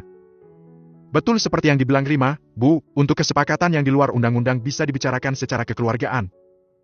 Aku terkekeh ringan mendengarkan penjelasan mereka berdua tentang kemungkinan Mas Bimo akan memiliki keputusan lain soal harta Gonogini kami nanti. Melihatku tertawa, Bu Farah sepertinya tergelitik. Kenapa, Bu? Sepertinya masih ada yang mengganjal. Tanya pengacara wanita yang sudah hampir 40 tahun tapi masih terlihat cantik itu. Ya Bu Farah, saya hanya sedang membayangkan reaksi suami saya. Nanti saja dia pasti akan keberatan dengan pembagian ini, apalagi kalau untuk kemungkinan mengikhlaskan semua hartanya untuk saya dan anaknya. Sepertinya sangat tidak mungkin. Lagi-lagi aku terkekeh. Ya kalau Pak Bimo keberatan itu hak dia, tapi tetap tidak ada yang bisa dia lakukan, Bu. Semua akan berjalan sesuai undang-undang, mau dia terima atau tidak, tetap saja dia tidak berhak atas harta yang ibu miliki sendiri. Apalagi kalau harta itu adalah harta warisan orang tua masing-masing. Itu tidak bisa dibagi dengan suami atau istri. Iyalah pasti. Hanya memperoleh separuh dari rumah itu saja. Istri mudanya pasti akan mencak-mencak, aku yakin. Rima menimpali dengan nada kesal. Ya begitulah. Itulah makanya lelaki itu meskipun dalam agama diperbolehkan mempunyai lebih dari satu istri, seharusnya dia juga bisa mengukur kemampuannya sendiri. Kadang kebanyakan yang terjadi sekarang, mereka cuma memperturutkan hawa nafsu, bukannya mengikuti tuntunan syariah sih. Farah pun nampak tidak menyukai jenis lelaki seperti Mas Bimo. Makanya itu, Far. Meta ini nih menurutku sudah termasuk istri yang sabar dan penurut. Kalau saja yang seperti itu tuh suamiku, nggak tahu dia udah kuapakan dari kemarin-kemarin. Kata Rima gusar dengan gayanya yang lucu. Lalu kami pun tertawa bersamaan. Jadi gimana? Bu Meta benar-benar sudah yakin untuk mengajukan gugatan cerai ini? Jika sudah, saya akan segera menguruskan agar cepat segera diproses, Bu. Tanya Farah kemudian. Iya Bu Farah. Semua sudah saya pikirkan dengan matang. Rasanya tidak mungkin lagi saya pertahankan rumah tangga saya karena situasinya sudah sangat tidak sehat untuk kami saat ini. Baik kalau begitu. Ibu bisa jalani hari-hari dengan tenang, saya akan menguruskan semuanya untuk Ibu. Terima kasih banyak Bu Farah. Kalau begitu kami permisi. Pamitku. Usai dari kantor pengacara, aku pun mengajak Rima meluncur ke sebuah rumah yang hanya berjarak 10 km saja dari rumah tinggalku yang sekarang. Saat tiba di sana, mataku langsung tertuju pada sosok wanita tua yang sedang membersihkan halaman rumah. Melihat kami datang, wanita itu langsung menghentikan kegiatannya dan segera menghampiri kami. Masih bersih kok, Matt. Aku pikir rumah ini kamu kontrakan atau malah sudah kamu jual? Kata Rima keheranan perhatikan sekeliling. Enggak, Rim. Sayang kalau mau dijual. Sebenarnya memang waktu itu ada rencana aku kontrakan, tapi masih agak bimbang. Jadi aku minta tolong orang untuk membersihkannya saja tiap hari. Oh ya kenalin Rim, ini Mbok Jum, tetangga di sini yang aku minta bantuannya untuk membersihkan rumah Bapak. Lalu mereka berdua pun saling berjabat tangan. Sudah bersih kok, Mbok. Mbok istirahat aja. Ini juga sudah sore. Kataku pada wanita tua yang sudah janda selama puluhan tahun itu. Iya Mbak Meta. Saya selesaikan dulu. Tinggal halaman saja kok yang saya bersihkan. Wanita tua itu pun kembali pada kegiatannya semula. Jadi, kamu sudah yakin mau pindah ke sini? Tanya Rima kemudian. Iya Rim, kalau sesuai yang dikatakan Bu Farah tadi. Rencanaku, rumah itu akan aku kosongkan dalam minggu ini juga agar kami bisa cepat menjualnya. Lagi pula kalau aku tetap tinggal di sana, Mas Bimo tak akan mau keluar dari sana pastinya. Dia itu bersikuku untuk kami tidak bercerai. Rim, Bimo itu gila atau apa sih? Sudah jelas dia nyeleweng begitu masih saja tidak mau dicerai. Memangnya lelaki kalau sudah keblinger sama wanita lain mau enaknya saja. Ya jelas nggak maulah dia kamu cerai Matt. Dia mau makan pakai apa setelah itu? Belum lagi menghidupi gantnya nanti dengan apa? Ah sudahlah Rim, biarkan saja. Semakin dipikirin, jadi semakin membuat hatiku sakit. Yuk lihat-lihat ke dalam yuk. Ajakku kemudian. Sesuai jadwal, hari itu aku sampai kembali di toko sebelum toko tutup. Ibas yang tadi kutitipkan pada para karyawan pun menyambutku dengan riang. Setelah membantu anak-anak menutup toko, kami pun beranjak pulang. Aku dan Ibas dengan mobil dan Mas Bimo dengan motor kami. Aku memang lebih tegas untuk melarangnya mendekatiku sejak peristiwa di klinik waktu itu. Rasanya aku begitu jijik melihat secara langsung di depan mataku sendiri bahwa pengkhianatan ini benar-benar merupakan persekongkolan antara dirinya, Ginnya dan juga kakak-kakaknya. Tak ada lagi maaf, tak ada lagi kelonggaran untuknya. Usai makan malam, aku menyuruh Ibas masuk ke kamar untuk beristirahat. Aku mau bicara. Kataku saat melihatnya akan beranjak meninggalkanku di meja makan. Wajahnya sudah nampak tegang saja saat menatapku yang serius. Apa ada, Mah? Tanyanya sambil mengikutiku duduk di sofa ruang tengah. Mulai besok kamu sudah tidak perlu ke toko lagi. Hari ini aku sudah menemui pengacara untuk mengurus perceraian kita. Minggu ini aku ingin rumah ini dikosongkan. Aku akan kembali ke rumah orang tuaku, dan tolong kamu harus keluar dari rumah ini juga. Kita jual rumah ini untuk kita bagi dua. Jelasku panjang lebar. Kulihat dia begitu kaget dengan perkataanku. Loh, tapi kenapa? Mah, aku sudah bilang kan aku tidak mau cerai dari kamu. Tapi aku tetap ingin cerai. Aku tidak mau lagi hidup seperti ini terus, Pah. Ini menyakitkan dan tidak adil untuk aku dan Ibas. Dan karena kamu yang sudah memilih jalanmu sendiri, maka sekarang nikmatilah itu. Nikmatilah apa yang telah kamu tanam itu, Pah. Aku dan Ibas akan keluar dari kehidupan kamu mulai minggu ini. Mah, jangan putuskan semua sepihak dong. Aku nggak mau dipisahkan dari kalian berdua. Kamu jangan khawatir, Pah. Kamu tidak akan keluar dari rumah ini tanpa membawa apa-apa kok. Rumah ini aku kosongkan untuk sama-sama kita jual dan nantinya hasilnya kita bagi dua. Aku tetap tidak mau. Kali ini nada bicaranya sedikit tinggi. Terserah kamu, Pah. Tapi semua sudah kuputuskan. Aku tidak akan berubah pikiran. Usai bicara itu, aku segera bangkit dan bermaksud meninggalkannya. Mah, tunggu dulu. Tapi ini gak adil, Mah. Aku menghentikan langkahku lalu berbalik menghadapnya kembali. Apanya yang gak adil? Kutatap wajah kebingungan itu dengan tajam. Awalnya kupikir Mas Bimo akan memohon-mohon untukku agar tidak menceraikannya. Namun ternyata aku salah. Lalu bagaimana dengan toko dan mobil? Tanyanya. Kutelan ludah getir. Harusnya aku memang tidak berharap banyak dari lelaki macam ini, pikirku. Jangan ngelunjak ya, Pah. Toko itu warisan dari orang tuaku. Itu nantinya akan jadi milik Ibas. Apa kamu mengincar toko itu juga? Keterlaluan banget kamu. Ternyata benar ya dugaanku. Kalian itu manusia-manusia serakah. Kamu dan istri mudamu itu sama saja. Setelah itu aku pun meninggalkannya untuk masuk ke dalam kamar tanpa kuhiraukan lagi ketukan-ketukannya di pintu memanggil-manggilku. Bab ke-25. Loh, ngapain Mas kesini? Itu apa? Kok bawa-bawa barang-barang sebanyak itu segala? Linda ngomel-ngomel tak jelas saat melihatku datang dengan motor diikuti sebuah mobil truk tertutup yang mengangkut beberapa barang milikku yang kubawa dari rumahku dan Meta. Aku dan Meta akhirnya jadi juga pindah dari rumah kami 3 hari kemudian, setelah dia katakan keputusannya untuk berpisah dariku malam itu. Sudah berulang kali aku mencoba untuk membujuknya, memohon dan menghibah agar dia tidak melanjutkan gugatan perceraiannya padaku. Namun semua usahaku nampaknya sia-sia. Sepertinya dia memang sudah mempersiapkan semuanya sejak awal saat dia mengetahui tentang perselingkuhanku dengan Linda. Usahaku yang keras selama 3 hari ini untuk membuatnya berubah pikiran tak membuahkan hasil, tak cukup untuk menggoyahkan tekadnya untuk berpisah dariku. Aku dengan wajah lusuhku tak menghiraukan omelan istri mudaku itu. Bahkan tanpa berniat membalas setiap pertanyaannya, aku segera memerintahkan pada para pekerja dari jasa pengangkutan barang itu untuk segera menurunkan barang-barangku dan memasukkannya ke dalam rumah. Ini apa-apaan sih, Mas? Linda semakin kesal karena masih kuabaikan semua rasa penasarannya. Mondar-mandir dia mengikutiku yang sedang keluar masuk rumah membantu para pekerja jasa pengiriman barang itu menurunkan dan memasukkan barang-barangku ke rumah. Beberapa tetangga yang kebetulan melihat kejadian itu pun nampak berkerumum dan berbisik-bisik yang aku yakin pasti sedang membicarakan kami. Setelah semua selesai dan para pekerja dari jasa pengangkutan itu berpamitan, aku baru menarik tangan Linda untuk mengajaknya ke dalam rumah setelah menutup pintu pagar dan memperhatikan sejenak kerumunan ibu-ibu kompleks yang sedang melihat ke arah kami. Melihat tatapanku yang kurang suka, ibu-ibu itu pun akhirnya segera membubarkan diri. Sesampai di kamar tamu, kuhempaskan tubuhku yang kelelahan, sementara Tiara yang tengah duduk di sofa dengan bonekanya hanya memandangiku dengan senyuman manisnya khas bocah. Sekarang bilang mas, kenapa kamu bawa barang-barang ini semua ke sini? Menuhin tempat tahu nggak sih? Linda ternyata masih terus saja mengomel, alih-alih mengambilkanku minuman untuk sekedar menghilangkan rasa dahagaku. Ambilin minum dulu kenapa sih, Lin?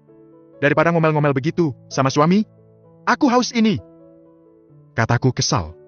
Lalu dengan mukanya yang ditekuk, Linda pun berlalu menuju dapur untuk mengambilkanku segelas air putih. Cuma air putih? Tanyaku dengan dahi berkerut melihatnya hanya membawa segelas air putih tanpa embel-embel apapun. Ya adanya cuma air putih. Memangnya mau apa? Uang bulanan aja juga ngasihnya seuprit kok mintanya yang aneh-aneh. Sindirnya padaku. Tanpa menghiraukan kata-katanya yang pasti akan sangat menyakitkan jika terus kupikirkan. Kuteguk minuman itu sampai habis tanpa ingin mendengarkan ocehannya yang tak berhenti itu. Aku keluar dari rumah. Kataku kemudian setelah merasa tubuhku agak lebih enakan. Apa? Mbak Meta ngusir kamu dari rumah itu, Mas? Linda sudah menampakkan emosinya yang siap meledak setelah mendengar bahwa aku keluar dari rumah. Bukan begitu. Tapi kami sama-sama keluar dari rumah. Maksudnya gimana sih? Dia mengerutkan dahi, memandangku dengan tatapan tak mengerti. Meta menggugat cerai aku, Lin. Kataku dengan nada putus asa. Oh gitu? Ya baguslah. Sahutnya saat mendengar kata cerai terucap dari bibirku. Terus kamu dapat apa, Mas? Tunggu. Lalu kenapa kamu yang harus pergi dari rumah? Bukannya rumah itu milik kamu? Makanya dengerin dulu sampai selesai kalau ada orang ngomong, jangan langsung disahut. Protesku. Gimana sih? Nggak ngerti aku. Lalu dia mulai membenarkan letak duduknya dan mulai siap mendengarkanku bicara. Rumah yang kami tempati itu harta Gonoginiku dan Meta. Jadi rumah itu rencananya mau dijual, lalu hasilnya dibagi aku dan Meta. Gitu? Ya sudah baguslah kalau begitu. Terus, Mas dapat apa lagi selain itu? Toko? Mobil? Dapat kan? Enggak. Sahutku. Enggak gimana maksudnya? Dia mulai menampakkan wajah tak enak dipandang lagi. Toko itu kan seluruh modalnya dari mendiang orang tuanya Meta, jadi itu tidak termasuk harta yang nanti akan dibagi, Lin. Itu mutlak milik Meta. Apa? Ya nggak bisa gitu dong. Kok enak banget sih? Bukannya selama ini yang ngurusin toko itu kamu, Mas, bukan dia. Enak dong dia sekarang tinggal menikmati hasilnya doang. Terus kamu diem aja gitu, Mas? Nggak protes? Ucapnya berapi-api. Sebenarnya yang dikatakan Linde ada benarnya juga. Selama ini aku berjasa besar dalam kemajuan toko itu. Tapi aku bisa apa selama kepemilikan toko dan segala aset di dalamnya masih atas nama Meta? Ya sudahlah, Lin. Toh aku masih dapat separuh dari rumah kami kan? Ulangku mencoba untuk menenangkannya. Separuh dari harga rumah itu cuma berapa sih, Mas? Buat ngelunasin rumah ini saja nggak akan cukup. Tolong, Lin. Suamimu ini lagi susah, lagi ada masalah. Kamu jangan malah nambah-nambahin masalah dengan ngomong kayak gitu dong. Jaga dulu bicaranya atau cukup diem dulu bisa nggak sih? Aku yang dari tadi nampak hanya diam saja mendengarnya ngoceh kesana kemari, akhirnya tak tahan juga. Tak bisa lagi menyembunyikan kekesalanku pada tingkahnya. Aku harus jaga bicara gimana sih, Mas? Udah jelas-jelas kamu itu dibodohi sama Meta. Dia mau enaknya aja menikmati hasil kerja kerasmu selama ini. Kok kamu mau-maunya sih nerima begitu aja keputusan dia yang kayak gitu, Mas? Aku tahu, Lin. Gak usah kamu bilang seperti itu juga aku sebenarnya tahu aku ikut andil membesarkan toko itu. Tapi aku gak bisa apa-apa, Lin. Semua aset kenyataannya memang atas nama dia. Aku bisa apa? Kataku semakin kesal. Apa doa, Mas? Emang dasar kamunya aja sih yang lemot. Lelet banget jadi laki-laki. Mau-maunya kalah sama perempuan. Sebel. Omelnya. Lin, yang sopan dong kalau ngomong sama suami. Protesku lagi. Lalu sekarang Mas maunya apa? Tinggal di sini? Boleh saja sih, Mas. Tapi kalau cuma mau jadi pengangguran aja juga ngapain? Kok gitu sih ngomongnya, Lin? Aku mulai tersinggung dengan kata-kata Linda. Aku ini kan suami kamu. Masa kamu bilang seperti itu sama aku? Rumah ini juga dulunya aku yang belikan. Aku yang mengangsur setiap bulannya. Kenapa kamu jadi hitungan gini sih? Aku menatap istri keduaku itu dengan tatapan tajam menahan amarah. Hingga dia akhirnya pun sedikit melembut. Bukannya hitungan, Mas. Cuma harus realistis dong. Kalau Mas Bimo tinggal di sini sementara Mas nggak punya kerjaan lagi, terus kita mau makan apa nanti? Ujarnya. Aku kan bisa cari kerja lain, Lin. Kerja apaan? Mas kan sudah lama nggak ikut kerja sama orang. Memangnya Mas yakin bisa kerja sama orang lain? Atau kalau nggak aku juga bisa buka usaha kok dengan uang hasil pembagianku sama Meta nanti. Mau usaha apa memangnya, Mas? Kalau cuma bermodal cepet apa yakin usahamu nanti akan berhasil seperti toko itu sekarang? Jangan meremehkanku, Lin. Yang namanya usaha ya dari kecil dulu. Toko itu dulunya kan juga kecil, lalu aku bisa membesarkannya sampai seperti itu. Apa kamu masih meragukan kemampuanku? Ah, terserah deh, Mas. Tapi yang penting aku nggak mau ya lama-lama hidup susah sama kamu, Mas. Pokoknya kamu harus segera berhasil.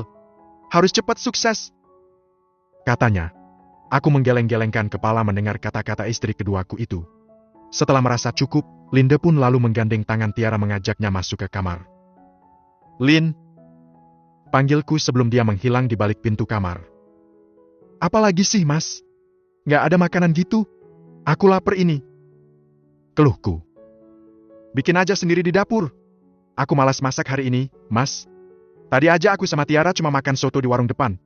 Ya ampun, Lin. Masa suami kelaparan kamu suruh bikin makanan sendiri sih? Aku ngantuk, Mas. Capek. Nih lihat, Tiara juga udah ngantuk kan? Dalah bikin sendiri sana di dapur.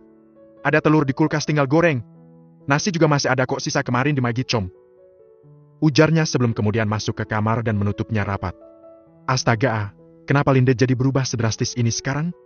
Di mana kasih sayangnya selama ini yang selalu dia tunjukkan saat aku datang? Apa hanya karena sekarang aku datang tidak membawa apa-apa? Tidak punya mobil lagi? Tidak ada kerjaan? Lalu dia jadi malas-malasan melayani aku sebagai suaminya?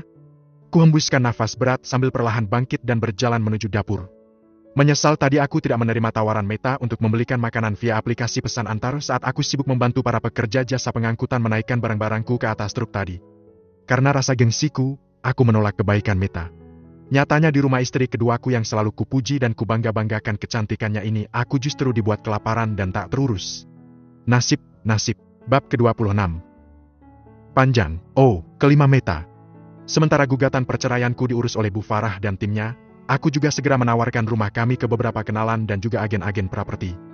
Dan hari ini tepat hari ke-6 aku dan Ibas pindah ke rumah orang tuaku. Rasanya begitu aneh tinggal di tempat di mana tak kulihat lagi sosok Mas Bimo di dekat kami. Sedih, tentu saja. Namun memendam kekecewaan tanpa menangis sedikit pun di depannya selama 2 bulan lebih rasa-rasanya adalah hal terhebat yang pernah kulakukan dalam sejarah hidupku. Jadi, ketidakhadiran Mas Bimo beberapa hari terakhir dalam hidup kami justru kurasa seperti sebuah kelegaan. Walaupun terkadang aku masih harus menahan sesak di dada ketika mengingat apa saja yang telah kami lalui bersama selama belasan tahun dalam ikatan perkawinan. Seandainya matanya tak dibutakan oleh kecantikan wanita lain, seandainya hatinya tak digoyahkan oleh cinta dari masa lalunya, barangkali saat ini kami masih mereguk indahnya madu pernikahan. Ayo mah, berangkat. Ibas sudah siap lo dari tadi. Suara Ibas dari arah pintu kamar mengagetkanku. Rupanya aku melamun saat sedang merapikan dandananku di depan cermin pagi ini. Aku segera melayangkan senyum termanisku untuk anak semata wayangku itu. Tunggu mama di luar bentar ya, sayang. Ucapku sambil melambaikan tangan. Ibas pun segera berlalu dengan menenteng tas sekolahnya. Hari ini memang ada jadwal tatap muka di sekolahnya. Jadi sebelum ke toko, rencananya aku akan mengantar Ibas dulu ke sekolah. Satu hal yang sangat kusyukuri dari semua ini hanyalah tentang Ibas. Melihatnya tak begitu terpengaruh dengan kehadiran sosok ayahnya dalam hidup kami selama beberapa hari rupanya tak membuatnya menjadi murung. Ibas gak apa-apa akan tinggal di sini sama mama? Tanpa ada papa? Tanyaku waktu itu, saat kami baru saja sampai di rumah mendiang kakek dan neneknya. Mataku sudah terasa perih menahan air mata agar tak jatuh di depan anakku itu, saat melihatnya memandangku lekat. Aku begitu takut dia akan keberatan dan mengucapkan kalimat-kalimat yang menggambarkan kesedihan dalam hatinya. Aku paling tidak bisa melihatnya bersedih. Namun di luar dugaan, ternyata anak 11 tahunku ini teramat membuatku bangga saat dia berucap. Dimanapun Ibas gak masalah, asal sama mama.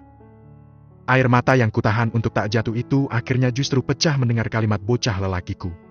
Kupeluk erat tubuh anak yang tingginya sudah hampir menyamaiku itu. Teriri sebenarnya rasa hati harus memisahkannya dari sang ayah. Meskipun aku yakin ini adalah jalan terbaik dibanding dia harus melihat hubungan tak sehat antara ayah dan ibunya walaupun dalam kebersamaan tiap hari. Usai memoleskan tipis perona di bibir, aku pun beranjak keluar kamar sambil menenteng tas warna hitam favoritku. Setelah mengunci pintu rumah, kami pun bergegas ke arah mobil yang terparkir di depan rumah. Namun belum sempat kuhidupkan mesin mobil, tiba-tiba ponselku berbunyi. Tergelitik, kuambil ponsel yang telah kuletakkan rapi di dalam tas itu. Mas Bimo? Ada apa menelpon pagi-pagi begini? Assalamualaikum. Sapaku datar. Lalu sejenak hening dari seberang sana. Sejak kami meninggalkan rumah itu, aku dan Mas Bimo memang belum sempat lagi bertemu atau saling menghubungi lewat telepon. Waalaikumsalam, Mah. Jawabnya dengan nada sedikit gugup. Ada apa, Pah? Tanyaku.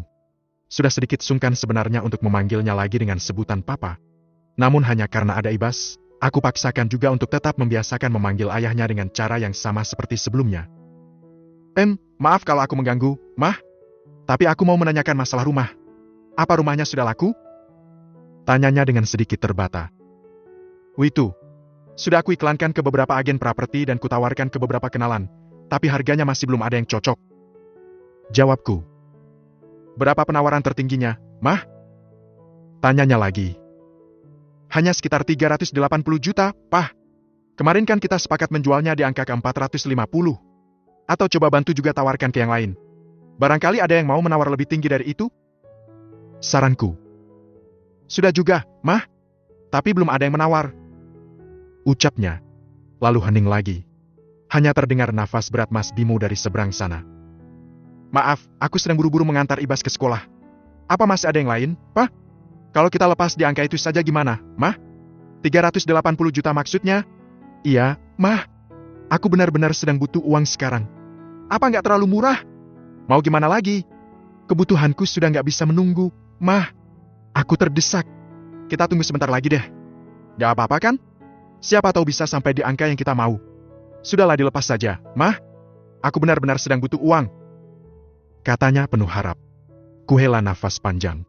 Berat sebenarnya melepas rumah yang kami bangun dengan susah payah dan memiliki banyak kenangan itu. Namun baiklah, toh sudah tidak ada gunanya lagi mengingat-ingat kenangan buruknya yang juga ada di sana. Baiklah, Pah. Nanti aku hubungi lagi orangnya. Yang sabar dulu ya. Iya, Mah. Tolong banget ya, Mah. Aku nggak bisa menunggu lebih lama lagi. Kamu atau istri mudamu yang nggak bisa menunggu lebih lama, Mas? Kataku dalam hati. Mas Bimo pun memutus sambungan telepon setelah aku berjanji akan segera menghubungi kembali agen properti yang memiliki calon pembeli yang sudah sempat menawar beberapa hari yang lalu. Setelah mengantarkan Ibas ke sekolah, aku pun langsung menuju ke toko. Hari masih cukup pagi, tapi saat sampai di sana kulihat Ira sudah datang dan sedang membuka pintu toko. Pagi sekali datangnya, Rah? Sapaku. Iya Bu, Ibu kok juga pagi-pagi sudah datang? Tanyanya keheranan. Iya, ini tadi sekalian nganter Ibas ke sekolah. Ada jadwal tatap muka hari ini. Oh gitu? Oh iya Bu, sebenarnya ada yang ingin saya sampaikan sama Bu Meta hari ini. Ada apa, Ra? Karena kulihat sepertinya serius, aku pun mengajak karyawan kepercayaanku itu duduk dulu untuk bicara. Ini Bu, soal Big Marsi. Oh iya gimana? Apa Bibi sudah mendapatkan kerjaan baru? Tanyaku. Belum, Bu, justru itu yang mau saya sampaikan. Setelah berunding sama Ibu semalam. Katanya Bibi pengen tetap bekerja di tempat Bu Meta kalau masih dibutuhkan tenaganya.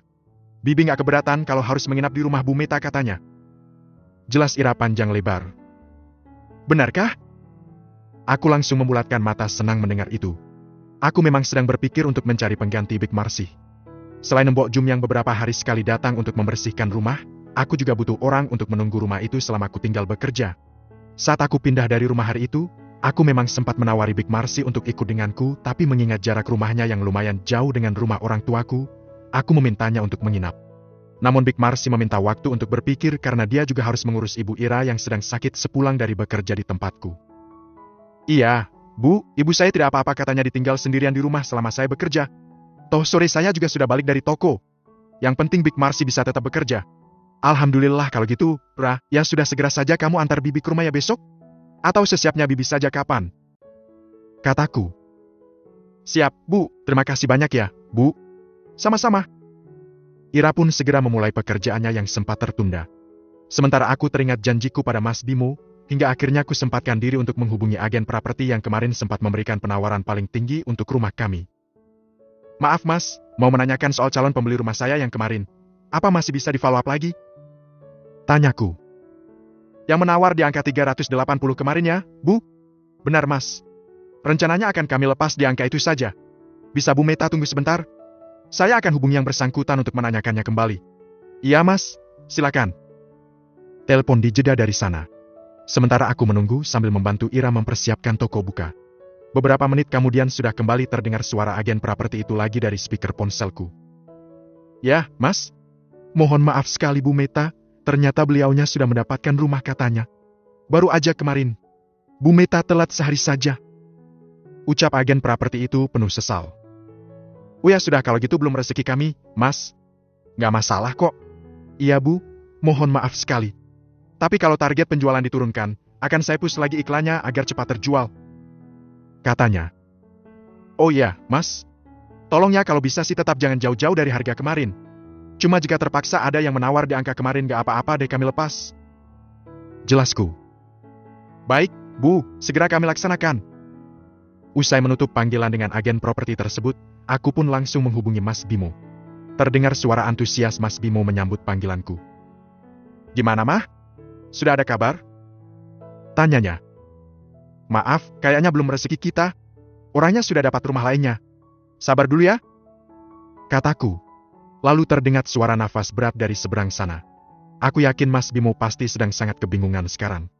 Sudah tak punya pekerjaan, rumah yang ditinggali istrinya juga belum lunas, dan tentu saja istri mudanya itu pasti menuntutnya ini itu hingga membuatnya harus buru-buru menjual rumah kami. Maaf harus mentertawakan keadaanmu yang sekarang, Mas. Memang itulah yang pantas kamu dapatkan karena telah mengkhianatiku dan anakmu. Bab ke-27. Gimana?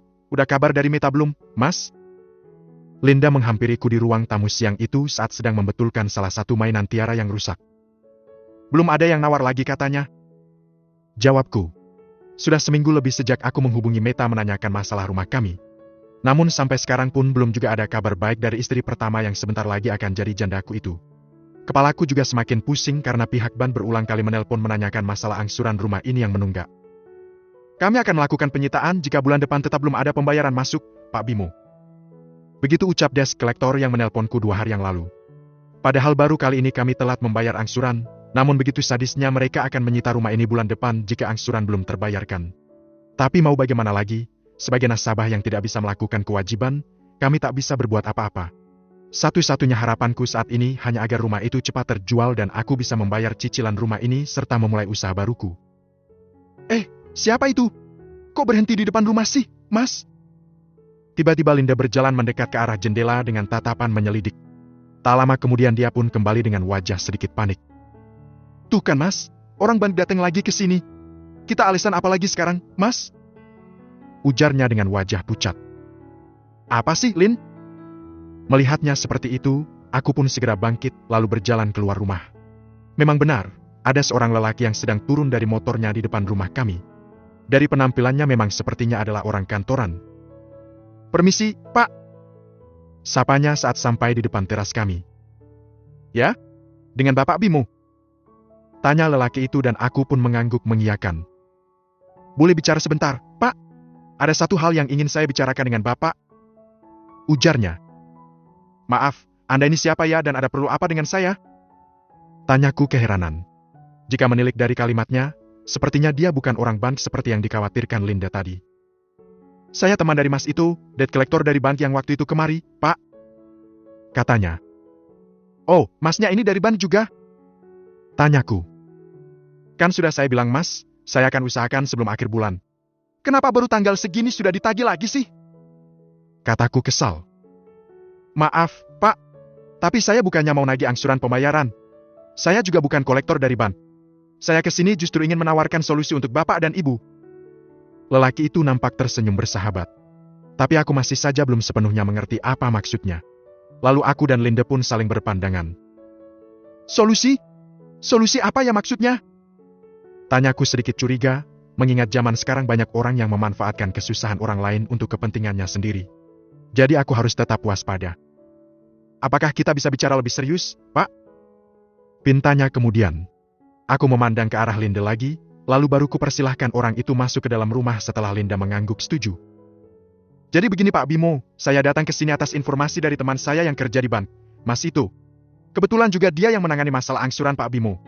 Saya dengar Pak Bimo sedang mengalami kesulitan masalah pembayaran angsuran untuk bulan ini.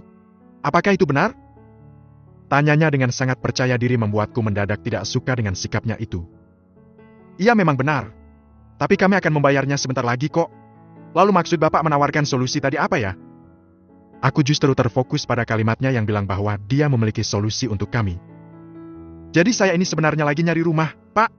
Saya butuh segera rumah untuk saya tempati dalam waktu dekat. Untuk membeli cash, uang saya masih belum mencukupi. Sedangkan kalau saya ajukan kredit ke bank dari proses awal akan memakan waktu. Jadi seandainya Bapak sama Ibu berniat untuk memindah kreditkan rumah ini, saya bersedia untuk melanjutkan angsurannya secara resmi. Maksudnya, Bapak bermaksud untuk membeli rumah saya ini, begitu? Tanyaku dengan pandangan tak suka. Benar sekali, Pak. Tapi nanti tetap saya proses resmi lewat bank, jadi tidak akan berisiko baik untuk Bapak maupun saya. Dan nanti Mas itu yang akan membantu prosesnya biar lebih cepat. Saya bersedia mengganti uang yang telah Bapak setorkan ke bank selama masa angsuran. Bagaimana, Pak Bu? Wah, saya tuh nggak ada niat sama sekali untuk menjual rumah ini, Pak. Mohon maaf saja ya, tapi sepertinya Anda salah alamat. Ketusku. Nggak apa-apa, Pak. Mungkin kedatangan saya ini terlalu mendadak. Bapak sama Ibu bisa memikirkannya dulu barang beberapa hari. Yang jelas saya sudah siap dengan uangnya. Kapanpun diproses, saya siap. Jika mau dipikirkan lagi dan berubah pikiran, tolong hubungi saya di nomor ini ya, Pak. Ucap lelaki itu panjang lebar sambil menyerahkan selembar kartu namanya. Setelah berbasa-basi sebentar, kemudian orang itu pun berpamitan. Anehnya, Linda yang sejak tadi hanya menyimak pembicaraanku dengan lelaki itu nampak hanya terdiam sejak mendengarkan tawaran tentang penjualan rumah ini. Mikirin apa, Lin? Tanyaku. Dia hanya menggelengkan kepalanya malas. Tak ingin membicarakan masalah itu lebih lanjut, aku pun segera bangkit untuk meninggalkannya. Namun belum sempat berdiri tegak, tiba-tiba ponselku berbunyi. Nomor kontak Mbak Norma yang tertera di layar. Bim, gimana? Uang Mbak udah ada belum? Tanya kakak sulungku itu sedikit tergesa. Duh, maaf Mbak. Belum ada uangnya. Jawabku penuh sesal. Memangnya rumah kalian belum laku juga? Tanyanya. Belum. Sahutku singkat. Mengingat Mbak Norma aku jadi teringat dukun gadungan yang ternyata telah menipu kami itu. Karena sampai sekarang nyatanya Meta tetap tak bisa kutaklukkan. Gimana sih kamu Bim? Aku juga keburu butuh uangnya nih. Ya mau gimana lagi, Mbak? Belum ada uangnya, lagi pula tuh dukun juga udah nipu kita ternyata kan? Gerutuku. Usaha kek Bim? Pinjam siapa gitu? Atau pinjam ke Meta dulu kan bisa? Soal kenapa barang dari Pak Kirno gak mempan buat Meta, ya itu mungkin itu kamunya aja Bim yang kurang yakin dari awal. Hal gaib seperti itu kan harusnya yakin sepenuhnya, gak bisa pakai ragu-ragu. Kata Mbak Norma. Aku tak menanggapi ucapan kakak sulungku itu. Gak mungkin aku pinjam uang sama Meta. Sekarang saja rasanya aku tak punya muka untuk bertemu dengannya setelah apa yang aku hadapi ini. Dia pasti akan mentertawakanku jika mengetahui betapa keblangsaknya hidupku setelah lepas darinya. Aku usahakan dulu, Mbak. Sabar sebentar lagi ya. Mohonku padanya. Setelah Mbak Norma memutuskan sambungan teleponnya, aku dan Linde sama-sama terdiam. Larut dalam pikiran masing-masing. Kenapa nggak kita terima aja tawaran orang tadi, Mas? Mendadak Linda angkat bicara, yang sontak membuatku kaget. Maksud kamu? Menjual rumah ini? Tanyaku tak percaya. Ya, lagian nungguin rumah kamu itu kapan terjualnya kan nggak tahu. Dan lagi, aku udah nggak kuat tinggal di sini. Ibu-ibu kompleks itu makin hari makin kurang ajar aja sama aku. Tiap ketemu selalu saja nyinyir dan nyindir terus kerjaannya. Kulihat mulutnya mulai cemberut kesal. Masa cuma alasan itu aja kita mau jual rumah sih? Terus kalau udah nggak punya rumah, kita lalu mau tinggal di mana? Kali ini aku serius bertanya padanya. Nampak Linda hanya tersenyum tipis. Melihat gelagatnya, sepertinya dia sudah punya rencana. Kenapa nggak tinggal di rumah ibumu saja? Dia kan sendirian di rumah segede itu, Mas. Aku tertegun mendengar ucapannya. Tapi kurasa Linda benar juga. Kenapa selama ini aku tidak pernah berpikir untuk tinggal dan menemani ibu? Di samping itu, bukankah akan lebih irit dan tak perlu mengeluarkan biaya jika tinggal di rumah itu? Jadi aku bisa lebih fokus bekerja untuk mengumpulkan uang. Tapi, Lin, aku masih berusaha mencerna ulang perkataan istriku itu. Aku yakin ibumu pasti senang kita di sana, Mas. Apalagi ada Tiara, dia pasti akan merasa senang rumahnya lebih ramai dan ada yang menemani. Lagi pula aku berencana ingin cari kerja lagi dalam waktu dekat. Cari kerja lagi? Serius kamu? Dahiku berkerut menatapnya. Iya. Kalau aku cuma ngandelin kamu buka usaha dulu, sampai kapan, Mas? Kita kan nggak tahu usahamu itu nanti akan berhasil atau tidak. Ya doakan yang baiklah buat aku. Biar usaha suamimu ini lancar. Tapi Lin, maksud kamu mau cari kerja lagi itu apa? Kamu mau jadi wanita karir lagi? Desaknya. Ya, aku bosen minta uang terus kamu, Mas. Apalagi pas kamu nggak punya apa-apa kayak gini. Kalau kita di rumah ibumu, kita bisa titipin Tiara sama ibu. Selain bisa buat teman ibu, kita juga lebih irit kan, Mas? Kupicingkan mataku ke arah istri mudaku itu. Benar juga yang dia bilang. Nanti selain dapat uang dari penjualan rumahku dengan Meta, aku juga akan mendapat uang ganti untuk rumah ini. Jadi modal usahaku bisa lebih banyak. Sementara Linda bekerja, aku akan membesarkan usaha, dan Tiara bisa menemani ibu di rumah. Sepertinya ini rencana yang sangat sempurna. Bab ke-28. 2 minggu kemudian, aku dan Linda resmi memindah kreditkan rumah yang sudah 3 tahun lebih kubelikan untuk Linda itu. Lalu kami pun pindah ke rumah ibu. Awalnya ibu seperti sedikit keberatan saat ku sampaikan rencana kepindahan kami ke rumahnya. Dan tentu saja ini di luar dugaanku. Ada apa, Bu? Apa ibu tidak suka Bim mau tinggal di sini nemenin ibu? Tanyaku waktu itu melihat wajahnya yang tak bersemangat saat ku utarakan rencana kepindahan kami ke rumahnya. Bukan begitu, Bim. Bukannya ibu tidak suka. Tapi kamu dan Linda itu kan belum menikah secara resmi. Tetangga-tetangga di sini juga taunya istri kamu itu Meta, bukan Linda? Ibu cuma takut kalian akan jadi bahan gunjingan nanti di sini. Jelasin.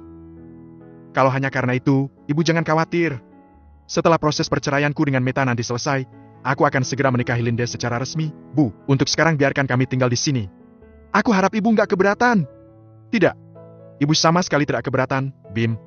Toh nanti kalau ibu sudah tidak ada, rumah ini pun juga akan menjadi milik kalian bertiga, kamu, Norma, dan Nenai. Tapi, Bim, ada apa, Bu? Tapi kenapa?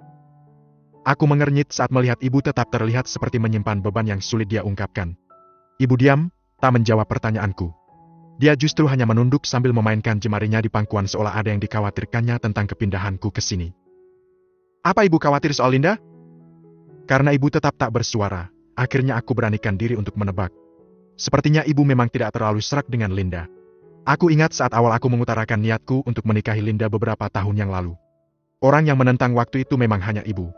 Namun karena tekadku yang sudah bulat, mau tak mau ibu menerimanya juga. Aku janji, Bu, kehadiran Linda dan Tiara di rumah ini akan membawa kebahagiaan untuk ibu. Aku akan berusaha menjadikan Linda menantu perempuan kesayangan ibu dan Tiara cucu ibu yang paling manis. Bujukku waktu itu.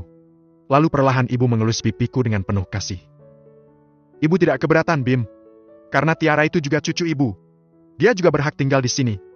Hanya satu permintaan ibu, seperti yang ibu bilang tadi, segera resmikan pernikahanmu dengan Linda jika memang dia sudah menjadi pilihan terakhirmu. Baik, Bu, aku janji setelah perceraianku dengan Meta diputuskan, aku akan segera meresmikan Linda. Dan sesuai hari yang telah ditentukan, kami pun benar-benar pindah ke rumah ibu. Sebagai anak, aku tentu masih bisa merasakan sedikit penolakan di mata ibu, karena aku datang dengan kondisi Linda masih belum kuresmikan. Namun aku tahu dia berusaha menyambut kami dengan baik, terutama Tiara. Mas, ibumu kok kayaknya nggak suka ya kita pindah ke sini? Ternyata tak hanya aku, Linda pun merasakan sikap ibu juga. Dia mengatakannya padaku saat kami sedang menata barang-barang kami di kamar. Kamu sebenarnya udah ngomong belum sih sama ibumu kalau kita mau pindah ke sini? Tanyanya. Ya jelas sudah dong, Lin. Masa belum ngomong udah langsung pindah ke sini aja? Protesku. Tapi kok sikap ibumu kayaknya gimana gitu sih, Mas? Kayak nggak ikhlas deh. Linda mengerucutkan bibirnya ke arahku. Bukan nggak ikhlas. Ibu waktu itu cuma pernah bilang kalau aku harus segera meresmikan pernikahanku sama kamu kalau mau tinggal di sini. Ibu nggak mau kita jadi bahan gunjingan warga sekitar karena mereka akan taunya kamu dulu istrinya Snow, sedangkan aku suaminya Meta. Nah, ya sudah kalau gitu resmiin aja. Apa susahnya sih, Mas? Sahut wanita keduaku itu. Ya Alin, tapi tunggu dulu sampai perceraianku dengan Meta selesai. Aku juga sudah bilang kok sama ibu aku akan segera meresmikan kamu setelah urusanku dengan Meta selesai. Jadi cuma karena itu kirain ibumu gak ikhlas kita tinggal di sini. Gak ikhlas gimana? Rumah ini kan nantinya akan jadi milikku juga. Apa, Mas? Bener itu? Jadi rumah ini akan diwariskan sama kamu nanti, Mas? Ucap Linda antusias. Jangan keras-keras dong, Lin. Gak enak kalau sampai kedengeran ibu. Kataku langsung membekap mulut Linda dengan panik. Dia malah tertawa senang melihatku begitu. Halah gak akan denger, Mas. Ibumu kan lagi main sama Tiara di belakang. Terus, gimana? Jadi rumah ini nantinya akan jadi milik kita gitu, Mas? Lanjutnya makin antusias. Ya bukan gitu juga sih, Lin. Tapi kata ibu, rumah ini nanti akan diwariskan pada ketiga anaknya kalau beliau udah gak ada. Nah kalau aku mau menempatinya sendiri, otomatis aku harus memberi ganti untuk bagian Mbak Norma sama Mbak Nenai. Makanya itu Lin, aku harus kerja keras mulai sekarang biar nanti bisa membeli bagian dari dua kakakku itu. Gitu? Baguslah kalau begitu. Jadi gak salah kan aku sarankan Mas untuk kita pindah ke sini kemarin? Cepat atau lambat kan rumah ini juga bakal jadi milik kita. Ya kan, Mas? Ucapnya manja. Sementara aku terus-terusan memperingatkannya untuk memelankan nada suaranya. Ya, tapi kan itu konteksnya kalau ibu sudah gak ada, Lin. Selama ibu masih sehat seperti sekarang, ya ini tetap masih rumahnya ibu. Terserah apa kata kamu lah, Mas. Yuk lanjutin benah-benahnya aja. Ajaknya kemudian dengan muka sudah berubah berseri-seri. Bentar ya aku ke belakang dulu ambil minum. Pamitku sambil bangkit saat kurasakan kerongkonganku kering karena terlalu banyak bicara tadi. Saat keluar kamar, aku sedikit kaget karena ternyata ibu sedang berdiri termenung tak jauh dari kamarku. Melihatku keluar ibu nampak buru-buru berjalan ke arah dapur. Karena khawatir, bergegas aku menyusulnya. Hatiku begitu khawatir kalau ternyata dia sempat mendengar pembicaraanku dengan Linda tadi. Mudah-mudahan saja tidak, ucapku dalam hati. Bu, ibu lagi nyari apa? Tanyaku basa-basi. Enggak, Bim. Ibu tadi cuma ngambilin mainan untuk Tiara. Kamu belum selesai beres-beresnya? Belum, Bu, masih banyak. Ibu jangan capek-capek ya main sama Tiaranya. Kalau butuh apa-apa, suruh Tiara aja yang ke kamar, nanti Bimo yang ambilkan. Gak apa-apa, Bim. Biar ibu juga bergerak. Kan malah sehat. Ujarnya sambil tersenyum. Tapi entahlah, aku masih saja merasakan tidak enak hati dengan peristiwa tadi. Usai mengambil 2 botol air dari lemari pendingin, aku pun kembali ke kamar setelah memastikan bahwa ibu sudah kembali lagi menemani Tiara bermain di halaman belakang. Mas Bimo! Ya akhirnya, Mas! Linda tiba-tiba memelukku erat saat aku sampai di kamar.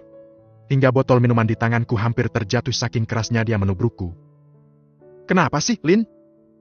Tanyaku penasaran. Aku diterima kerja, Mas. Akhirnya Dia kembali memelukku dengan senangnya. Hah? Serius? Di mana? Emang kapan kamu ngelamar kerjaan? Aku mengerutkan dahi karena tak pernah tahu kapan dia memasukkan lamaran kerjaannya. Seriuslah? Masa, Bung? Ucapnya sambil cemberut dan melepaskan pelukannya padaku. Kamu keterima kerja di mana, sayang? Di perusahaan kenalannya si Irfan, Mas. Irfan? Teman kamu yang punya salon itu? Beauty klinik, Mas, bukan salon. Sahutnya sambil cemberut lagi. Sama aja lah itu. Aku tertawa melihatnya ngambek seperti itu. Ya beda lah, Mas. Mas Bimo nih katrok banget nih. Perusahaan apa memangnya? Aku masih saja penasaran dengan pekerjaan barunya itu. Gak penting lah perusahaan apa. Yang penting aku dapat kerjaan. Ujarnya sambil tersenyum-senyum sendiri membuatku semakin mengerutkan dahi. Meski begitu, aku bahagia juga dengan berita baik itu. Oh ya udah deh. Selamat ya, sayang. Kayaknya kita butuh merayakannya habis ini. Cepat kita selesaikan beres-beresnya yuk, terus makan di luar. Kita ajak ibu sekalian biar ibu senang. Usulku. Ajak ibu? Emang mau naik apa, Mas? Tanyanya meremehkan. Kan bisa pesen taksi online. Sahutku. Dan Linda pun langsung diam seketika. 2 jam kemudian kami telah bersiap untuk makan di luar merayakan pekerjaan baru Linda. Namun ibu ternyata menolak untuk ikut. Akhirnya hanya aku, Linda, dan Tiara yang pergi. Meskipun akhirnya hanya pergi bertiga, Linda tetap ngotot tak mau pergi dengan motor. Gak dandananku bisa rusak kalau naik motor. Mana anginnya kenceng gini, Mas? Katanya beralasan. Ya sudah aku pesen taksinya dulu. Akhirnya aku mengalah. Segera saja aku menuju ke aplikasi taksi online di ponselku. Namun belum sempat kujalankan aplikasi itu mendadak ada panggilan masuk dari nomor tak dikenal. Ya? Sapaku kemudian. Dengan Pak Bimo Yudhistira? Suara lembut seorang perempuan dari ujung sana. Benar. Dengan siapa ini? Saya salah satu tim dari pengacaranya Bu Meta, Pak. Tadi saya ke alamat Bapak yang diberikan Bu Meta pada kami. Tapi kata tetangga rumah itu sudah dijual. boleh saya tahu alamat Bapak sekarang? Ada hal yang ingin kami sampaikan pada Bapak. Kata perempuan itu. Oh ya, saya sudah pindah ke rumah ibu saya. Bisa kami minta alamatnya biar kami bisa menemui Bapak untuk menyampaikan amanah dari Bu Meta? Oh ya bisa. Setelah ini saya share lokasi saya saja. Apa mbaknya mau kesini sekarang? Tanyaku. Benar, Pak. Ini kami sudah di jalan. Oh ya, baiklah.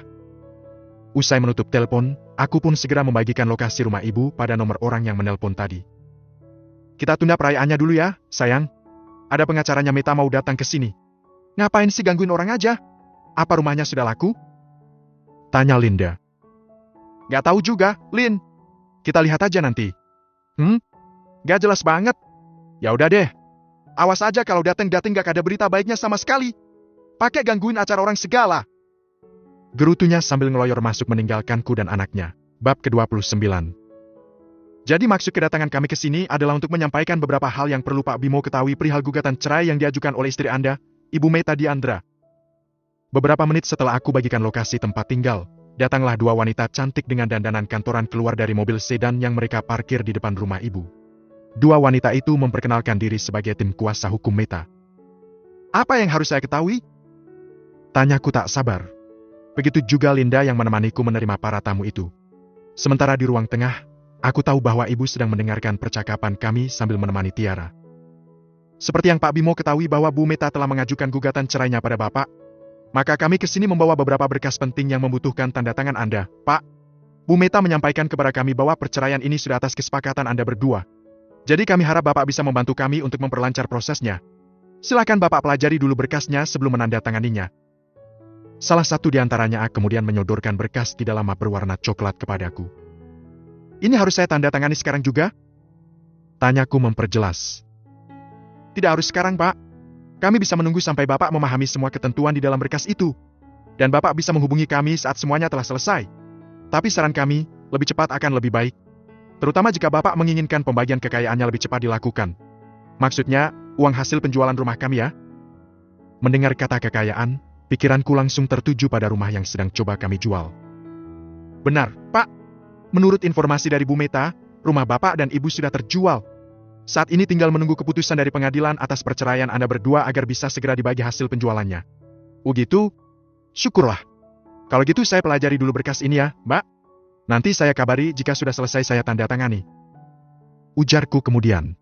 Namun baru saja aku selesaikan kalimatku, Linda sudah merapat ke tubuhku sambil menyenggol lenganku. Mas, ngapain sih pakai dipelajari dulu? Udah tanda tangani aja sekarang biar uangnya cepat dibagi. Bisik Linda di telingaku. Aku yang kurang enak hati dengan tingkah istri mudaku itu hanya mengembangkan senyum beberapa kali ke arah dua tamu kami bergantian. Malu rasanya jika mereka sampai mendengar ucapan Linda barusan. Sebentar Lin. Aku juga berhak tahu kan apa ketentuan yang ada di dalam sini. Tunjukku pada berkas-berkas di tanganku. Halah kelamaan, Mas. Sahut Linda. Aku makin tak enak hati saat dua tamu kami itu beberapa kali saling pandang dan masing-masing seperti menahan senyum. Bagaimana, Pak? Tanya salah seorang di antaranya kemudian. Kalau saya tanda tangani sekarang apa nggak masalah, Mbak? Tanyaku kemudian memberanikan diri. Silakan saja, Pak. Lebih cepat justru lebih baik. Prosesnya nanti juga akan lebih cepat selesai juga insya Allah. Baiklah kalau begitu. Tunggu sebentar. Lalu tak lama kemudian aku pun selesai membubuhkan tanda tangan di berkas yang diberikan oleh kedua tamuku tadi. Jadi, setelah keputusan pengadilan bahwa gugatan perceraian Bu Meta dan Bapak dikabulkan, maka Bu Meta akan langsung menghubungi Bapak untuk masalah pembagian kekayaannya. Begitu saja Pak yang perlu kami sampaikan. Terima kasih untuk kerjasamanya.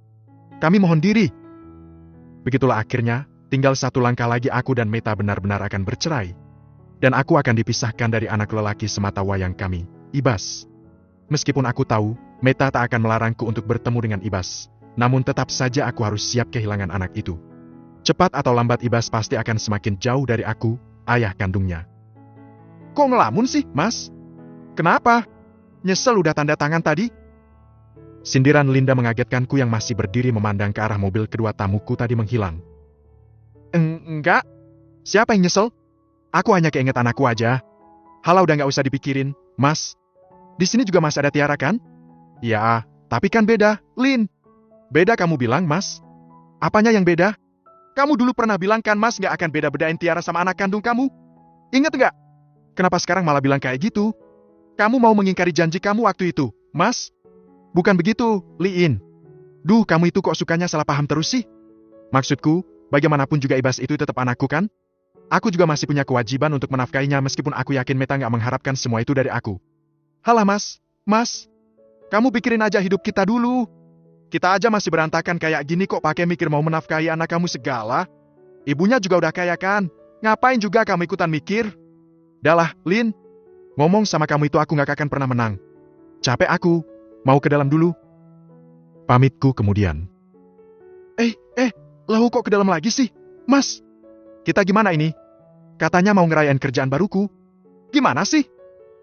Linda mulai mengomel tak jelas melihatku kembali masuk ke rumah. Besok aja kapan-kapan, Lin. Aku lagi nggak mood. Capek. Malam harinya saat Linda dan Tiara sudah terlelap di kamar kami, aku bermaksud menonton TV di ruang tengah. Namun saat aku keluar dari kamar, kulihat pintu serambi masih terbuka. Apa ibu belum tidur? Aku pun berjalan mengendap-endap ke arah serambi. Dan benar saja dugaanku, ternyata ibu sedang duduk sendiri di kursi serambi. Sedang termenung menatap langit malam yang lumayan cerah hari itu. Bu, kok belum tidur? Tanyaku. Bim, ibu kira kamu sudah tidur. Ibu hanya merasa gerah di dalam. Jadi ibu cari angin di sini. Ibu nampak kaget melihatku tiba-tiba sudah ada di pintu serambi. Lalu perlahan ku hampiri wanita tua itu dan ikut duduk di kursi sebelahnya. Apa ada yang sedang ibu pikirin? Tanyaku. Gak ada. Ibu hanya lagi pengen cari angin, Bim. Kilahnya. Bu, Bimo tahu kok sepertinya ibu sedang menyimpan masalah. Bimo bisa merasakan itu, Bu. Kalau ibu gak keberatan, tolong kasih tahu Bimo. Setidaknya biar ibu lega, gak menyimpan beban ibu sendirian. Bener, Bim, ibu tuh gak apa-apa. Ibu gak sedang ada masalah apapun kok. Ibu ini hanya kepikiran Meta sama Ibas. Ibu kangen Ibas. Dahiku berkerut saat akhirnya ibu jujur mengatakan apa yang sedang dipikirkannya. Ya, kadang-kadang ibu juga rasanya ingin ketemu sama Meta. Ibu tadi siang sudah dengar semua, Bim. Sebentar lagi kamu akan benar-benar pisah dari Meta dan anak kandungmu. Harusnya dulu ibu bisa mencegahmu hingga semua ini nggak perlu terjadi. Lalu ibu mulai terisak, entah kenapa. Ibu menyesali perpisahanku dengan Meta? Tanyaku hati-hati. Jika boleh jujur, iya. Memang Bim, penyesalan itu selalu datang belakangan. Tapi sudahlah, jangan pikirkan ibu. Ini hanya rasa penyesalan ibu sebagai orang tua yang tidak bisa membenarkan saat anaknya berbuat salah. Jadi menurut ibu yang Bimo lakukan ini salah? Berpisah dari Meta? Tidak, Bim. Perpisahanmu dengan Meta tidak salah. Tapi keputusanmu untuk menikahi wanita lain dulu itu yang keliru. Ibu merindukan Meta karena ibu lihat sekarang ini. Sekarang ini kenapa, Bu? Maafkan ibu ya, Bim. Tapi sepertinya Linda tidak terlalu menghargaimu sebagai seorang kepala rumah tangga. Sebagai laki-laki yang seharusnya dia hormati. Ibu sedih melihat ini semua, Bim. Akhirnya ibu mengungkapkan juga semuanya. Rupanya ini yang membuat ibu begitu berat hari-hari belakangan. Seperti ada beban yang dirasakannya, tapi baru bisa dia ungkapkan sekarang. Ibu tidak perlu minta maaf. Memang begitulah hubungan kami.